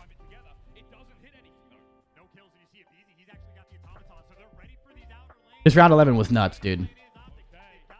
Bro, I'm gonna explain to you the emotions right here. So we get this first blood. I'm fucking stoked. We know Dashy's probably sniping in the back. We know, like, you know what's going on. We know they're middle. He jumps it. And right here, I'm like, oh no, dude. Oh no. Like, what the fuck? We're going to lose. And then he gets the kill. I'm like, yes, we're going to win. We're going to win. And then fucking like, bro. Oh, no. Hold up. Wasn't it before this? My bad. Yeah, it was right here. My bad. Hold up. Watch. He gets on this. And I'm like, oh, Jesus Christ. I'm losing my fucking mind. I am losing my fucking mind. At this point, what's it called? At this point, like, I'm just like losing my fucking mind. I'm sitting there and it's just like, bro, he gets off after he gets this kill. And I'm like, holy shit, he got, like, what the fuck? Like, what the fuck, dude? Like, what's going on? Like, I'm freaking the fuck out. He gets back on it. Now my heart rate goes back up, dude. I'm losing my fucking shit. He wins that fight. And I'm like, please don't get off it. Please don't get off it. And then we win it. Like, a lot of people are giving OpTic a lot of shit for that round. I personally disagree. I think this was just a really, really good play out of us. Because you have to realize, Dashy can't just peek the bomb and, like, just challenge the bomb without getting fucking shot. Like, we're clearly looking over him. You know what I mean? Like, you know what, you're like, you're clearly looking over him. Do you think he hopped off because he heard the bomb? No, he hopped off because he knew Shotzzy was in here, and if Alec loses this, we lose the game. But like, so it's like he was just like, he's getting a call out that Shotzi's right on him, and he's like kind of scared, and he didn't fully trust Alec to get the kill and then get 2-piece kind of thing, because like that's a really big risk to take. If Alec loses that, we lose the game. If he stays on that bomb, most likely, unless maybe he gets the bomb off of luck. So like he didn't fully trust the play. So he kind of like got like scared because it was like a really weird situation. That wasn't had anything to do with the crowd. It was just a kind of a scary thing. And like, but like, yeah, you have to realize like the way this is played, OpTic is in a really good setup, and they're thinking we might flank or try and go through the middle, and they don't. I really don't think you can give shit to OpTic here just because like you're not expecting to get on it, and like once you get on it, like look what Dashy does here. Watch. Dashy has Cell and Abizi looking this way. Like it is a really tough thing for them to do. You know, like this was a more or less a really probably the best play we could have made in this situation to force them to run towards those fights. So like I really don't think this was like the worst thing.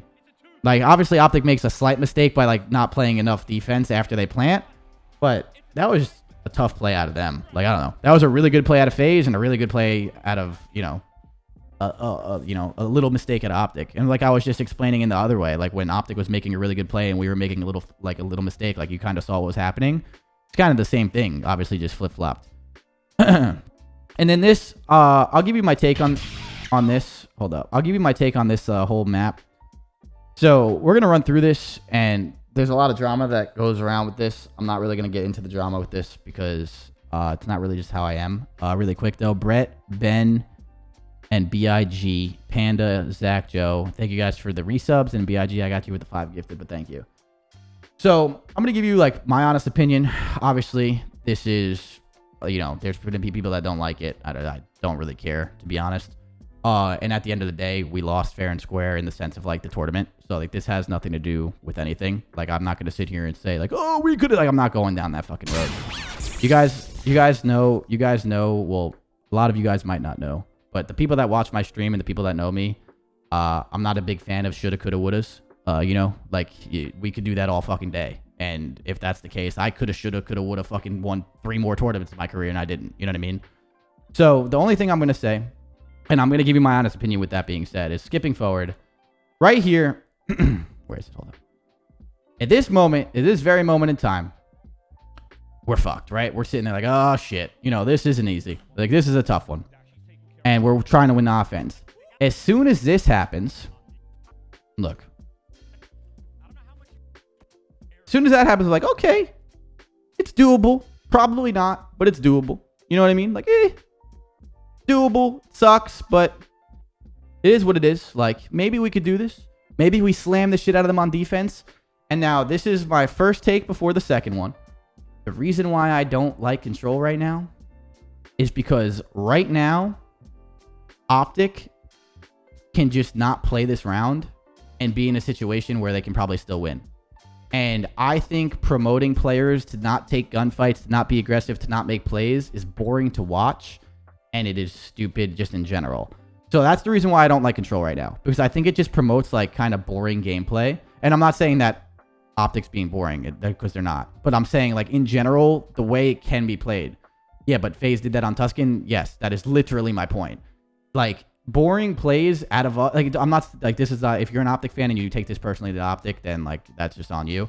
I'm saying in general for Call of Duty right now, boring gameplay is just like I don't know. Like I want to see like crazy fucking plays happen on offense without, you know, thinking about the kills.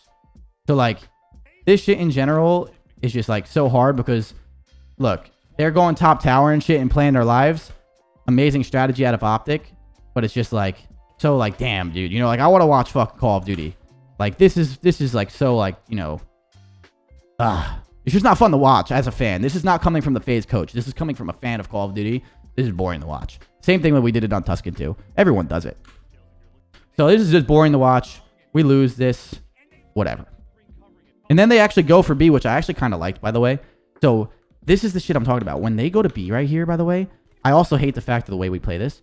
But when they go to B right here, you see what they're talking about? This is what I want to see all the time. Yeah. Like, this is what I want to see all the time. So, like, this is a good play. They do this. They still are going to end up, like, kind of being a tough spot to win this just because it's not easy to cap it. So, look, we end up winning this. All right. So, now you guys all heard my honest fucking take. Does Scump have the glide bomb in this round? He does, right? Scump has the glide bomb here, right?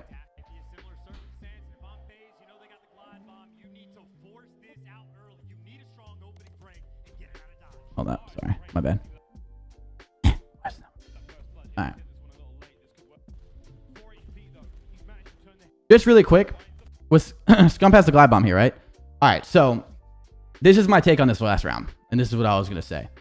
Winning an offense, I'm sure you can get the stat to it. I don't really know the stat to it. I probably can potentially find it. I want to see if I can find it really quick. 1 second. Winning... No, I can't find it. Whatever. Not a big deal. But, so winning an offense on Gavutu Control is one of the hardest things you can do. You know, I'm pretty sure you have like a 33% chance that you're going to win this round. Like, to the numbers. So, winning an offense with Scump having a glide bomb. Oh, it's 28%. Okay. Okay, fair enough. So, 28%. So, it's 28% you're going to win an offense. You understand how fucking hard that is? You know, like the numbers are not in our favor. So right now we have a 28% chance of winning this round. Now you put Scump's glide bomb on top of that. I'm gonna take a fair estimate that we probably have like a 6% chance we're gonna win this with his glide bomb, right? Like this is tough. And to give you guys the background of what was happening for some people that don't know, obviously I know most of you guys are pretty passionate in here. We were Arcides' computer is faulty at the moment. Like he's lagging. Like he requested the timeout. He was like, you know, he was saying that he's lagging. Like, you know, we're lagging. Like this is like an issue. Like even on this happened in like the first 2 rounds too. Like Arcides is like TeamSpeak is lagging out. It's dropping. His gameplay is lagging. He can't like really move. But it was not as bad until this last round. So this last round plays out. We have probably a 6% chance of winning this round. So again, this is the hardest side in probably Call of Duty history to win. With that being said. Hello? Oh, there you go. With that being said, we get it all the way down to this moment. Go, skipping forward. Sorry, guys. 17-5. With 1 minute and 20 seconds left. Right here, Alex computer. Didn't Arcides okay it, though? He got okayed himself. Like, he said he's lagging. And they're like, well, you're not lagging anymore. It's like, what do you want him to say? You can't just, like, stand up and stop the map. You know what I'm saying? Like, I'm going to give you my take of what I'm going to give you. I'm going to give you my take here in a second of like how this can just get avoided in the future. I don't give a fuck that OpTic or FaZe wins this. It like has nothing to do with it. Like I'll give you my take in that in a second. But like he can't just stop the map. So Alec is lagging and he is like having issues and he is freaking out. So he can't get this fucking replay. And like whatever it is, obviously, because we can't just stop the map. You can't just do that. Scump had a glide bomb. You know, like what are you going to do? Like you can't just stop the fucking map. Like it is what it is. So it's 16-5 with 1 minute and 19. We had a 6% chance of probably winning this round, like we were kind of just talking about, right? I'm going to take, if I'm a betting man, I'm going to take my chances that if, you know, we have 4 players here, we could probably make this a win. Doesn't matter. That has nothing to do with it. So we lose this. Alex starts lagging. He's like fucking, like, look, you see like Six is looking at him, like he's like skipping around. He can like barely play. The whole team is losing full, whatever, we lose. Skipping forward, we lose this. And then after this, like we lose it. He can't really play. Everyone's losing full, blah, blah, blah, blah, blah. If we win this game, it obviously helps us in the series. And like, so my take on this is when you play a team as good as OpTic, right? That map was huge for us. And having a 6% chance of winning that round, basically, and actually almost pulling it off. You know, maybe they win that 16-5. Most likely they don't, but either way, it doesn't fucking matter. That's a huge win, right? We need that. As a FaZe player or a FaZe, FaZe fan, whatever, you need that win. When you're going back and forth with the best team in the game, you absolutely need to get the maps that you pull off. So we should have, we should have kind of went up 2-0, but 2-1, but we don't. And that's obviously major. Now, my take on this is this. Yes, well, we go down that series and now say we're up 2-1 and then everything else stays the same. They win that Berlin SND. It's 4-3. We could have won that hard point and make it 4-4, and then we could have won the tournament. We could have also gotten slammed on that hard point and lose. The replay, in my opinion, is this. I think having a 28% win rate on an offense and replaying that offense, even though Scum doesn't have his glide bomb anymore, is still, again, we have a 28% chance of winning that round. It is very, very, very hard to win that in general. So we're probably going to lose on the replay, right? I personally think the only way to make this happen would have been a full map replay with a new computer so that it wasn't lagging. And I think that would have been the fairest call. We don't get that, and they basically said here is a replay on the hardest side, and we lose it. So we lose the replay, whatever. I don't think that replay was going to be, really in our favor, considering it's still a really hard thing to win. The fact that we pulled it off once was, we pulled off the impossible, almost. But now here's my take to everything else.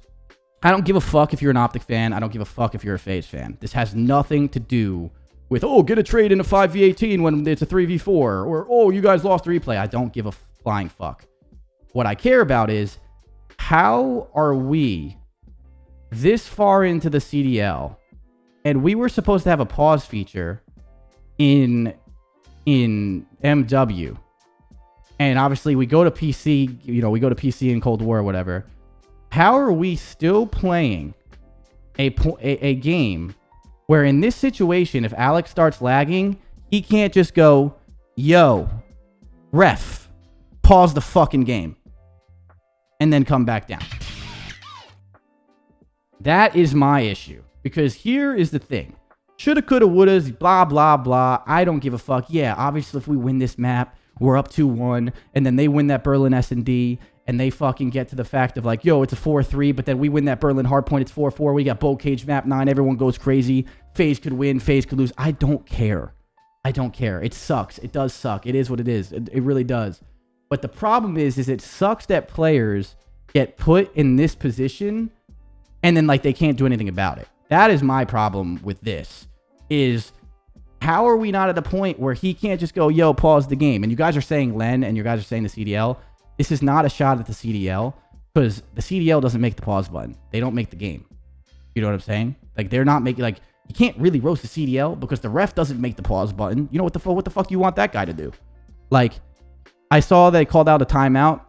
So the timeout's cool and all, but there has to be a pause feature, which I'm pretty sure Overwatch has, I'm pretty sure every game has that. Am I asking? Still Len? Oh, you guys can spam Lens. I like that. Give me a Len in the chat, bro. Give me a fucking Len. But why? So does Val. Like, why can't we have a feature in the game where if Alec turns around and goes, yo, pause now, the ref goes, doop, pause.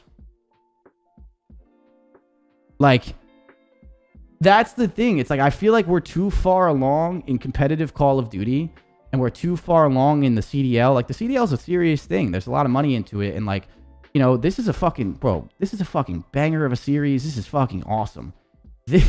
All the Lens are really funny. I love you guys. This just has to be solved with a pause feature. Because if the game gets paused right here and we lose a 16-5, which is very possible. It is possible to lose a 16-5. But the statistics are probably in our favor. Like, what the fuck, you know? So, like, I personally think, like, you can argue as an OpTic fan. You can argue as a FaZe fan all the fuck you want. Who gives a shit, dude? It has nothing to do with that. Like, you could do the shoulda, coulda, wouldas. The fact of the matter is that situations like this should just be able to, are avoidable. They're avoidable. And the fact that they're not avoidable is, like, unfortunate. So, like, this is not the league's fault. I'm not taking a shot at the league because the league does not make the fucking game. And I think sometimes people forget that. And the league is doing a very good job. So, I think the league could have done a full map replay as a more fair thing, considering offenses are harder to win. But again, that's like a toss-up, and I'm not really as upset about that, like in that sense. Like, I'm just upset that we're still in these situations where it's like, how do you not just get a pause, guys? I don't know. Like, I don't know. I care more. Listen, I don't care about the better team won, the better team lost. I don't give a shit. Like someone said, the better team won. I don't fucking care. I care about Call of Duty as a whole.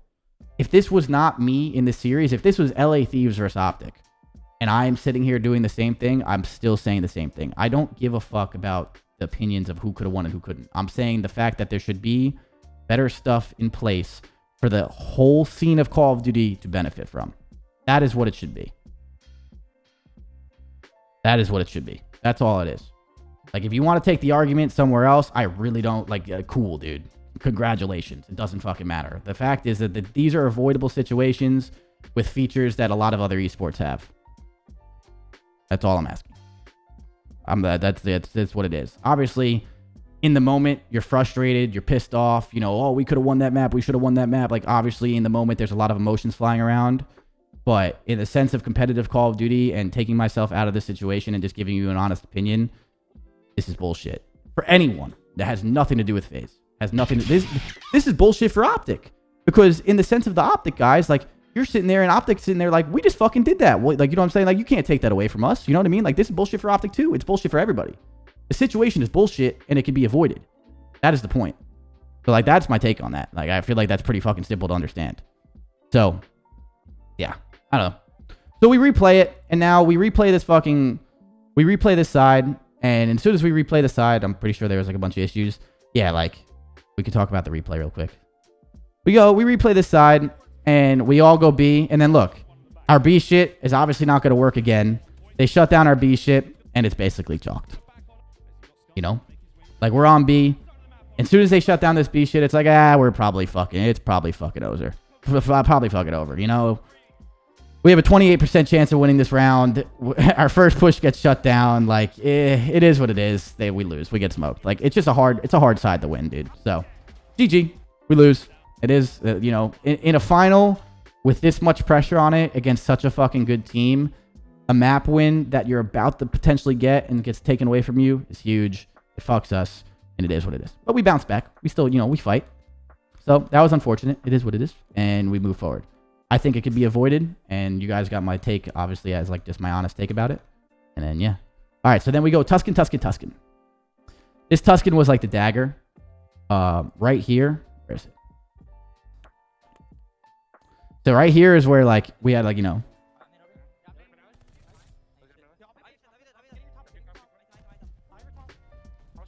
All right. Sorry. So, like, right here, we're, you know, in a good spot. We're controlling the game. We're playing well. We bounce back. Obviously, the fact that we bounce back like this from, like, such a fucking tough loss is good. I love the way the players are sounding. I love the way that, you know, everything's going. We're skipping through. And this is the moment we lose. Right here. You guys want to watch the moment Atlanta FaZe lose? Right here. So, this is what I was saying before.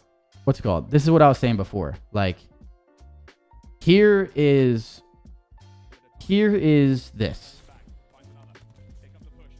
Like, this is the mistake that I was saying. Right here, in my opinion, like, I don't mind this play, but I think number 5 shifts forward through this, and number 7 holds the far fucking rotation, right?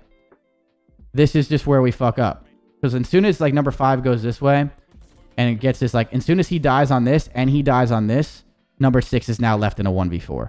And as soon as we lose this rotation, this is kind of the game. Like, this is just a hard hill. OpTic kind of like holds the line, if you want to say. We break through, they break through. Is a fucking mixy hill. We had the chance to, again, giving you the insight here. We had the chance right here to blow this game out of the water. If we get the first initial 20 here, we're up like 230, and they have like 180-ish, 190-ish, and like, you know, we can make this win, right? So it's like right here is where we can blow this out of the water, solidify the fucking win, stomp it out, fucking 2-2, best of fucking, you know, best of 9, 2-2, right?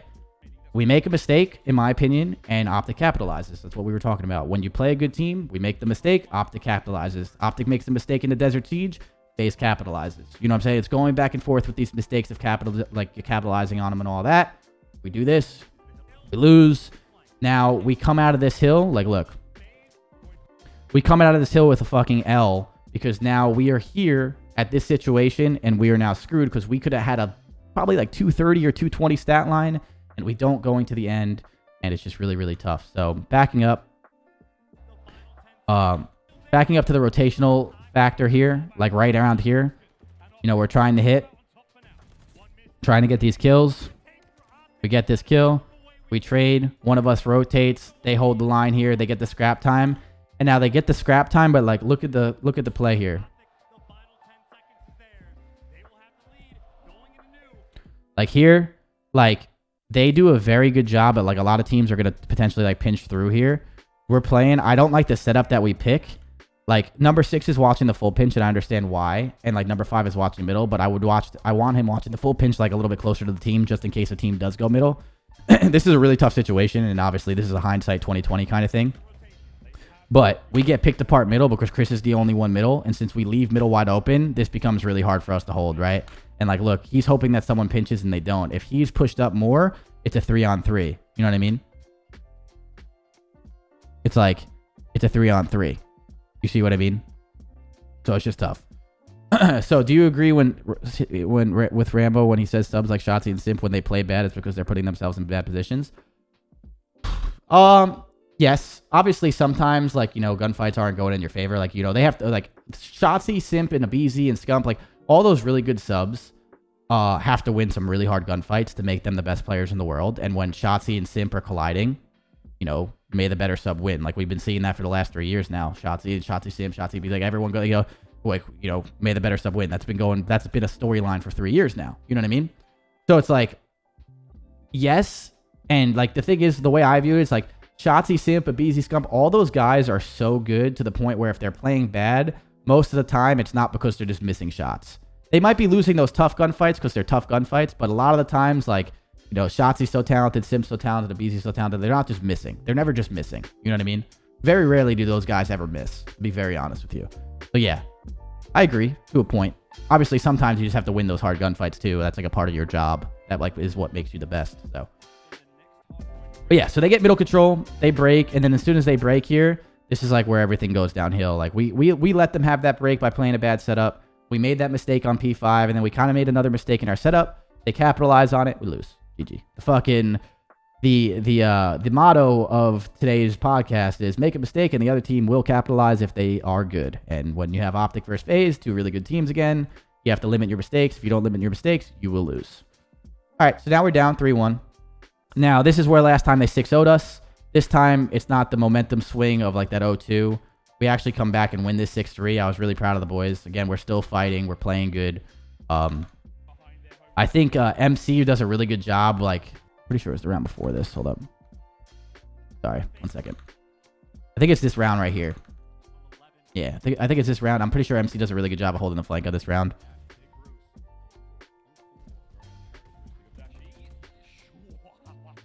Oh, no, it's not. But, yeah, MC holds the flank on one of the rounds where he kills Dashy through the wall. And, like, that's just, like, he does a really good job of, like, obviously we adjust to how they were playing it last time. And then we win. Like, we 6-3 this. This was a really good play. Like, this is a really good play. It's like, OpTic was making a few mistakes on this of just, like, you know, trying to, like, you know, push through and, like, challenge MC on the flank. And it wasn't working. Like, we were shutting down a lot of their pushes. And we were able to take this map. So, like, this was really good play out of us, in my opinion. I think this was really good adjustments, the way we played this map against them. Last time they played it on us, it was a little bit different, you know? We play a little bit more loose on this and do really good. So I was proud of the way we bounced back on this. And then moving forward is Tuscan Control again. It's kind of like the story. We're going to talk about this next part, though. So here. All right. So this is the round that everyone tweeted at me and said teach your players how to do math. We're going to explain, in my opinion, why that take is some of the dumbest shit ever. So look, skip forward.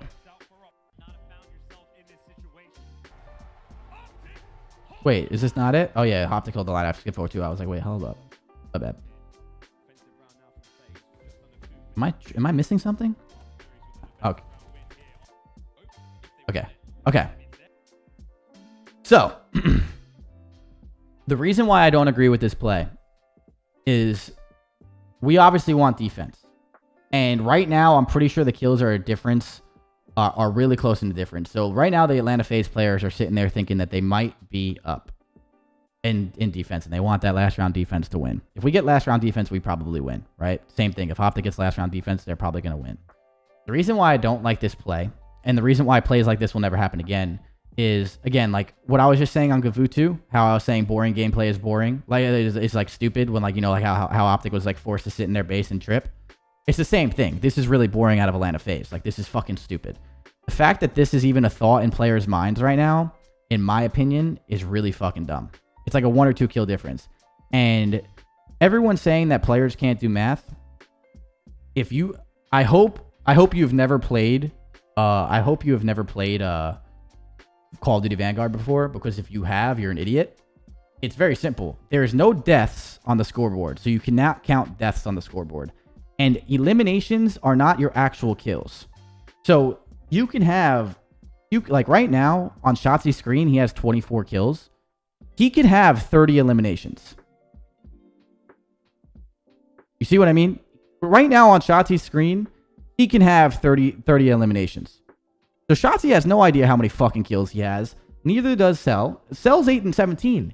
On his screen, he could be 17 and 17. But you would never know because there's no deaths on the scoreboard. But on his screen, he can have 17 elims. So players see eliminations, not their kills. So if you were looking at this right now, if you want some insight before, you know, anyone wants to make a fucking math opinion, players don't see this fucking scoreboard. Players see their eliminations, and what an elimination is if you hit someone with a bullet and then someone else gets the kill, you get the elim. So right now, Celium could have 17 eliminations right now. So the whole math thing is silly because of that alone. And then if you want to go by the lives remaining, if that's like what the next thing is, team kills are also really hard to count for, because at the end of the round, you're not going to be like, oh, well, it was 5-5. But Dashy and Shotzi team killed twice, and we only team killed once. So I think we're up. That's not how do you understand how hard that is to do in a moment like this? It is one of the most incredibly hard things you can do. Like, well, I think Celium got a team nade and he shot that guy in the. You can't do it. You can't do it. So, first of all, the whole math thing is just like ridiculous that people are saying that. But now to, you know, double down and kind of roast my team here, I don't agree with this play anyway. So I don't agree with this play because personally, Tuscan defense is obviously a little bit more strong-sided, but you can win a Tuscan offense. So I personally would have rather us see, like, this will never happen again when it goes to ticks, which will be so lovely. So obviously, good riddance to this control gameplay for everyone. Again, that's not coming from like a FaZe losing kind of thing. I just hate watching this kind of gameplay. It's just boring. I want to see more plays being made. But this will never happen again. But I personally think with 1 tick on B, and we get this time, we'd have like a minute and 30. All it takes is 1-4 down to kind of, you know, get another tick and then maybe another one. We could win this, but I personally think you have a much higher chance of winning that Tuscan offense by capping. So I would have loved to see us take the risk. That's all. We already had 1 tick on this. So if we get 1-4 dead, which is possible, and we're getting it, you can hop on B and potentially, you know, win the game. And even if, you know, you want to make the argument, well, we didn't really want to get last round offense, I would have taken my chances on a last round offense. If this was Gavutu, I would tell you this is the right play to make. And even though they did the math wrong, it is what it is. It's unfortunate because Gavutu offense is basically impossible to win. You have a 25%, 28% chance of winning a Gavutu offense. That is one of the hardest things you can fucking do in Call of Duty history. I would have agreed. But on Tuscan, offense is a little bit more doable. And since it's a little bit more doable, I would have loved to see us like play the objective. But at the same time, I'm not too mad at my players for trying to do this. But the whole math thing is impossible because you can't see deaths on their scoreboard. And on top of all of this, you know, seeing deaths on your scoreboard is taken out for the casual player. This is professional gameplay. I think death should be on the scoreboard. I don't know. It's 27%. Yeah, I agree with what you're saying, but for our team specifically, our offense percent win rate in scrims is a lot higher than 27. So that was that. So yeah, this play wasn't that big of a deal, and that's just what it is. So I think people are tripping about that, in my opinion. And deaths not being on the scoreboard has nothing to do with casual gameplay. I mean, it has everything to do with casual gameplay and not professional, so I don't understand. Like, players should see this scoreboard right here. Deaths should be there, and the fact that they're not is stupid.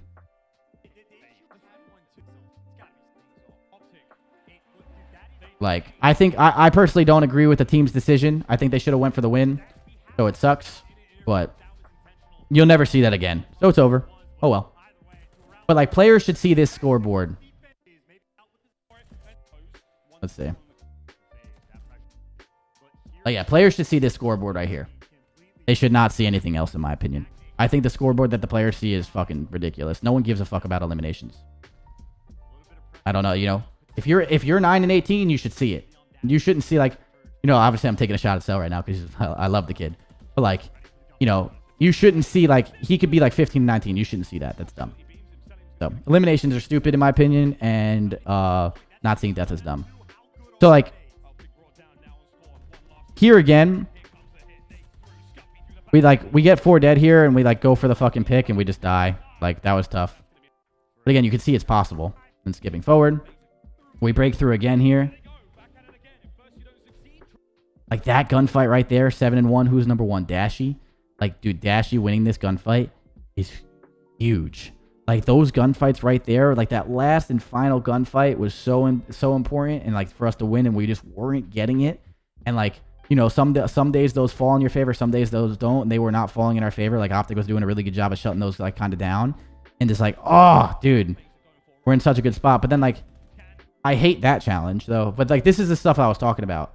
Like, when you're playing this game, you need to get ticks. We need this tick right here. We need this tick. With a minute and 30, we absolutely need this tick, and then we got to get another one, then we got to get another one, right? Like, one play at a time, like, one tick at a time. That's what you need to do right now, the way offense is played with the whole kill shit and everything. So it's like, we needed that. Cell challenging that is just, like, again, horrible. Like, I would rather him take his chances of getting grenaded and getting that tick. I think it was afraid of nades. Yeah, but the game plan here is not to be afraid of nades. You need to get the tick. This is an automatic L, challenging Illy on that head glitch, right? Tyler gets that kill in the back, and then it gets another one. Imagine if Cell gets this tick right here. This is huge. And then Cell could turn around and make a play, or he gets naded, but we get the tick. We absolutely need to get the tick there. And since we don't, what's it called? Oh, actually, we do. I'm pretty sure we do. But that's the point. It's like, since we don't, it's like, still, either way, like, we get the tick. We need to, like, try and run it up. If Cell stays alive from a grenade, which is more of a possibility that they miss their grenade, instead of him giving his life away, we can make a play. Because Abizi gets that kill. You see what I mean? It's just tough. So it's just like, I don't like the ways we were challenging off the points. We do get the tick, though. I'm sorry. I was mistaken. And then OpTic shuts it down. Really good. And then again, we get these kills again. I'm pretty sure we killed this guy in the plat, right? Again. Like, we get off the time again. The only way we could have won this is if we got that tick. If we got that tick there, we could have made this possible. And as soon as this gets shut down, it's over. See what I mean? You see what I mean? That second tick is the most important shit ever. And, like, we did it again. And I know we were afraid of nades, and that's why trophy systems not being in the game is a thing, but you have to try and, like, force it, bro. It is what it is, but it sucks. It's a shitty gameplay, but you got to do it, and we didn't do it. And don't get me wrong, OpTic probably doesn't miss their grenades anyway, but you have to try and make them, you know? So, OpTic holds the line, and we lose. I didn't realize that BZ was frying like that on this map. But yeah. Tough control loss. And then Berlin SND. Berlin SND was lost. I think it's right here. Hold up. No. Where's the 2v4, chat? Which round was it? I think it's this offense.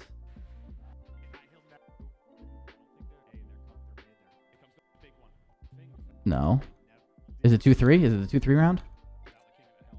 Okay, so we win this. Yeah, right here. This was miserable, dude. Right here, this should be the game, dude. Like, right here. Like, look. We're doing this. Either we push out Illy that we knew he was pinching. We knew Illy was pinching just because we knew, like, you know, we knew Illy did that. That was just like what Illy does every time. It's either we do this and push out one side or we push out this guy. The fact that we stand still and let them pinch us is like the most unacceptable shit ever. Like, this was just terrible play from us. Like, and we deserve to lose this. Like, dude, we know Illy is on this side of the map. We should all push their side and get control of this. Period. End of story. Like, if we all push their side right here and get control of this, even if we come out in a 2v1 against Illy, we probably win. You know what I mean? But since we don't have a side, look. Like, this one-on-one between Bruce and, who is it? Abizi? This one-on-one, and like Bruce has the advantage in the one-on-one because he checks the corner. Because like Abizi's like checking like these stairs too, so he's watching 2 angles. This one-on-one is just unacceptable. We have a one-on-one in middle, we have a one-on-one in our base, and we have a one-on-one on their base. You see what I mean? Like, we had to be more decisive, and we weren't. We make a mistake, OpTic fucking takes it. And like, now, this is a good play, and this is unfortunate timing, so like, I actually love this play out of us. But again, like, it's still a one-on-one in a sense, you know what I mean? It's just like too many one-on-ones in a 3 versus 2 with bomb down.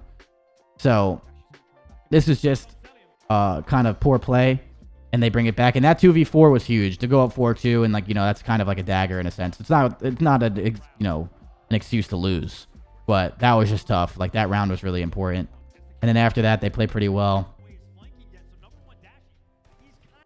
And then we're pretty sure we win this. Yeah, like, dude, we're up 5-2 right now, you know, if we win that. And that's so different. So it just sucks, man. Like, you know, that mistake really fucking kills us. Because then I'm pretty sure after this, I don't think we win a round. I'm pretty sure OpTic plays this pretty well. And then Shotzi... No, never mind. Oh, yeah, they shut down this push. This was just good. This was just a good 2-piece. But even this, like, dude, like, even this, like, you can just see. Like, we were just, like, one step too far away from each other. Like, Alex slides in. And then, like, look, Alex takes this fight. Abizi should be right here. Like, Scump should be dead right now. He can kill Alec, but Scump should be dead. This 2-piece is Scump making a good play, but this 2-piece should never be possible if you're together. You play perfect Call of Duty, this 2-piece is impossible. Like, right now, like, Scump should be already dead right here. The fact, like, this extra step is huge. That extra step lets Scump obviously do that play and make a really good play. So then, yeah. This is chalked. We lose. And then this is when Shotzi does the play, right? No? Did Shotzi already do it? Did I skip past it? Yeah, we lose this. Yeah, we lose this. No? Oh, it's next one. Oh, I'm tripping, dude. I'm sorry. I'm fucking tripping. I don't know why. My bad. So this is where Shotzi does it. Yeah. This is a good play. But again, like, we were just playing sloppy, dude. And when we play sloppy, it's just going to be tough. You know what I mean?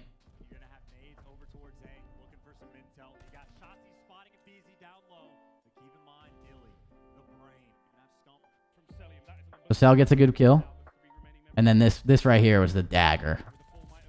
Bro, even though that's a good spot, obviously, like, yo, tippable fucking play. What's it called? Tippable fucking play, and this is a good spot. Dude, if he gets the bomb down, the craziest part about it is how close was he to the bomb? Ready? Bro, if that bomb goes down, we still could probably win this round potentially. But since the bomb doesn't go down, bro, that's like the dagger, dude. That was a really good fucking play out of Shotzi, obviously. Tippable spot. That was fucking impressive. And then we lose. GG. So, like, dude, he's so exposed. What a risk. Yeah, no, that's what I'm saying. That's a risky spot, but also not a risky spot because of the way you're kind of like at A. You know, it's like, I don't know. That's just, I think that's way more risky if people knew about it. But I don't think anyone really knows about that. You know what I mean? Does that make any sense? Like, I feel like that's way less risky since no one knew about it. But if people knew about it, maybe it's different. So, yeah. I think, like, just overall, though, like, the thing that you guys can really obviously see is just, like, when you make a mistake against a good team, you get punished for it. We didn't limit our mistakes enough in a lot of those maps that we did lose, and that was just unfortunate. And yeah, I think the big takeaway from obviously that, though, in the sense of all the drama, was that there needs to be a pause button. No shit. And then, yeah, I don't know. So if you guys have other things to talk about, we'll do some questions and just like general chatter about just the CDL, because we didn't get to talk about the rest of the event. And then, yeah. So Surge losing to Paris. So Surge losing to Paris is like tough, dude. I was very happy for Paris, and the reason why is because Tom Gravity is obviously a good friend. So I was very happy to see Tom play pretty well in the league, and I actually am hoping that he is there to stay. He's a very good AR. I think he'll have a good spot in this league. But honestly, right now it just looks like Surge is just struggling. Like, it looks like, you know, right, whatever their game plan is right now, it just doesn't look like it's together. It doesn't look like it's always on the same game plan too. Like, it sometimes looks like it kind of what you saw with us. Like, they're really, really separate on some of their team challenges, and it just looks like, you know, they're just not there fully as a team. And, you know, that Surge team has the talent to, you know, make it work. Like, they're obviously not the worst team in the league. You know, like, they're not like, you know, they're not going 0-2 every tournament. In my opinion, I think they're too talented for that. But I do think they need to reassess their game plan and figure it the fuck out, because they're, you know, they should be doing better than how they did, and I'm sure they feel like it too. So, first tournament, it's a long season, man. Like, you know, you get last place in your first tournament, it really doesn't matter. Like, it does matter, but like, you know, it's not the end of the world if you're, you know, if you're going to bounce back and make a bounce back from it. So, we'll see. I just think that Surge team right now just doesn't see like on E. The skill gap is not gunny this COD. It's strats, still cap. The skill gap in any COD is never gunny, to be honest. Like, a lot of the, I would say 90% of it is like how you play and like team chows. Like, bro, you can have all the gun skill you want, but if you get shot at by 2 people, you die. You know what I mean? So like, gun skill is very important, but teamwork and like instinctive plays of like, you know, being with your team and all that stuff is more important. So Maven and Merc back in the CDL. All right, so like, what'd you guys think, dude? What did you guys think of Maven and Merc? You guys thought they sounded good up there? I could tell you, obviously, you know, I'm biased. I fucking love Joe. I love Joe, and I love Maven. So I want them there at all times. I think they're the fucking goats, dude. I think they're so good, and I think like Maven's like voice and energy and the way he explodes, like just like the way he casts, is a fucking incredible to like Joe's really like analytical side. I love them. I think Call of Duty's not the same without them. I think Call of Duty needs them, and the fact that they're back for majors is amazing. I want them back full fucking time, bro. I love them, dude. So they sounded amazing. I was super happy to see them. I know a lot of you guys were too, so obviously we're all super fucking stoked. I'm glad for that. But yeah, the other casters are doing great too. Absolutely, Richard. Other casters are doing great. I was just super fucking happy that Merc and Maven are back, dude. I just don't think it's the same without them. I think all the casters have been doing a really good job. All right. Thoughts on Florida? I saw their strats against Breach, and clearly they need a leader. Right now, Florida, in my opinion, is a team with a lot of talent. Like, they get a lot of kills, you know what I'm saying? Like, they're obviously good at the game.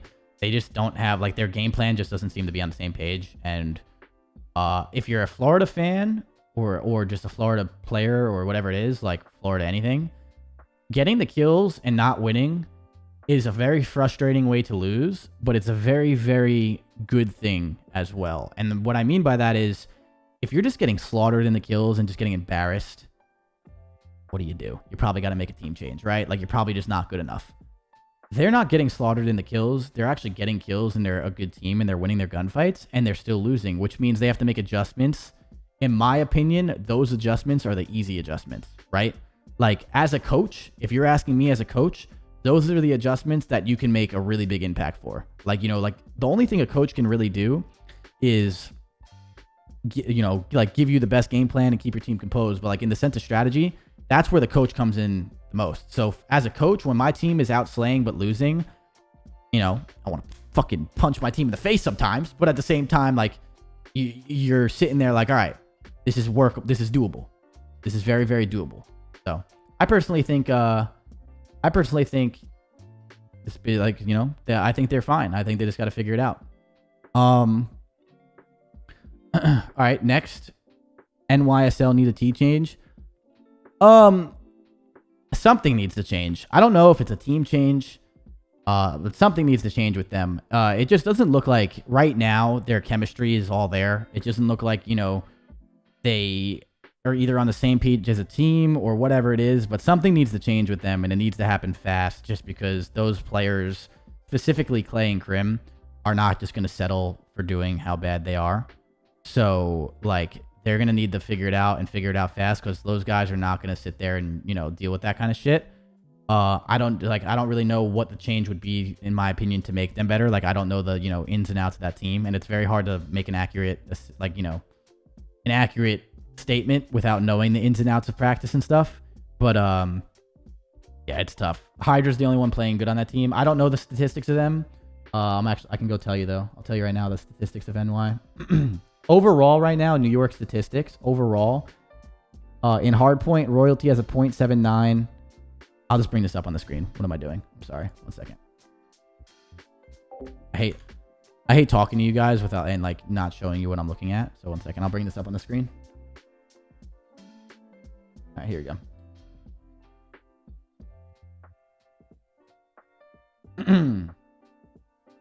All right.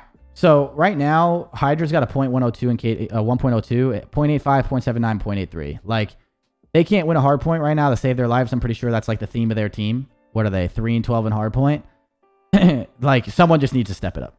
Period. That's just like what it is. Like, there's no ifs, ands, or buts. I'm not saying anyone's bad. I'm not taking, you know, like, at the end of the day, in order to win hardpoints, like I was just saying, there's some times where you're getting a lot of kills and you're not making, you know, you're not making them worth the most amount, and like you lose that way, and that's a better way to lose than just getting outslayed. Like right now, they just need to get more kills, and if they don't, like, it's going to be tough. So they have to figure out their game plan. They also have to play better. And if they figure out their game plan, that will lead them to play better. So like that kind of goes back and forth. But at the end of the day, like they just need to start getting more. Wait, where is Crimsticks there? So yeah, it's like, yeah, they just need it. Because even like Royalty had Neptune had a 0.83 when he played, he only played a few matches. But okay. So yeah, that's just what's going on. They haven't won a hardpoint in the league. I think they won their hardpoints here, right? In their kickoff. Their hardpoint wins are right here. In the kickoff classic. They haven't won a hardpoint since the league has started, if I'm correct. So personally, yeah. Dropping ASIM. I think dropping ASIM was a mistake, in my opinion. When the subliners got rid of ASIM, I just didn't understand that fully. Because like ASIM and Hydra were really good together last year, and like that New York team was good. Like that New York team wasn't bad. Like if you thought of New York last year, like they beat us. They were like one of the only teams to really beat us last year. Obviously, we lost a few matches, no shit, but like they beat us. You know, like they were good. Like that. I don't know why I don't know. That New York change was pretty crazy to me because they were not bad last year. Like New York was a threat, you know, like you would play them and be like, yo, this team's good. Like we can't fuck around. So I don't know why they did that. Like, I don't know. I didn't understand that one. I think ASIM I think ASIM is such a good asset to any team he's on. The way he plays, he's so selfless. He's so ready to go. He's always first in line, and he's actually talented. Like, you know, like he gets the kills too. Like, I don't know. I personally think they shouldn't have got rid of him. But is there any combination of this roster that can become competitive? I mean, again, like I don't really know the ins and outs of practice, so I can't really tell you. But all I know is that someone needs to start doing better. I mean, that's just, it is what it is. Or someone needs to start doing better, or someone needs to go. That's just what it is. That's the life we live in the Call of Duty world. So we'll see. But I just don't think they're like, you know, Mac and ASIM were good. I don't know. Their roster change confused me, to be very honest with you. But Christian, thank you very much for the 2 months. Next team. That LAG team sucks too. Only ASIM is good. The LAG team is weird, man, because they were playing us in scrims. Like, they were playing us pretty well before the tournament started. And then, like, even I'm pretty sure they were playing well in scrims in general before the tournament started. And then, like, they just, like, I don't know, they shut down. To be honest, I'm pretty sure Slasher played pretty bad in their last match. And, like, you know, he's the guy that you would look at to not do bad, like, when it matters kind of thing. So, I would give them some more room. But, like, I don't know. I think that team, like, again, that LAG team has the talent to be very, very good. The problem with them is, though, is, like, if I bring this up again. Hold up. LAG. Let me see something really quick. So, LAG, they're 7-7 in Hardpoint, which obviously isn't the best. This is an issue. You can't be 7-7 in Hardpoint and suck at Search and Control. You see what I mean? So, like, right now, like, this team has the talent. Gunless is amazing. Slash is good. Like, you know, like, these guys are all good. Like, all these guys are good. Ace good, Slasher good, Gunless good, Hook good. These guys are good players. They just can't be doing this. Because if you're not going to be the best hardpoint team in the game, you can't suck at search. And in my opinion, even if you are the best hardpoint team in the game and you suck at search, you're still not good enough in this league to win. So they need to figure out their fucking intangibles of what's going wrong in the 2, 3, and 5s, because to start fighting deeper series, in my opinion. You know what I mean?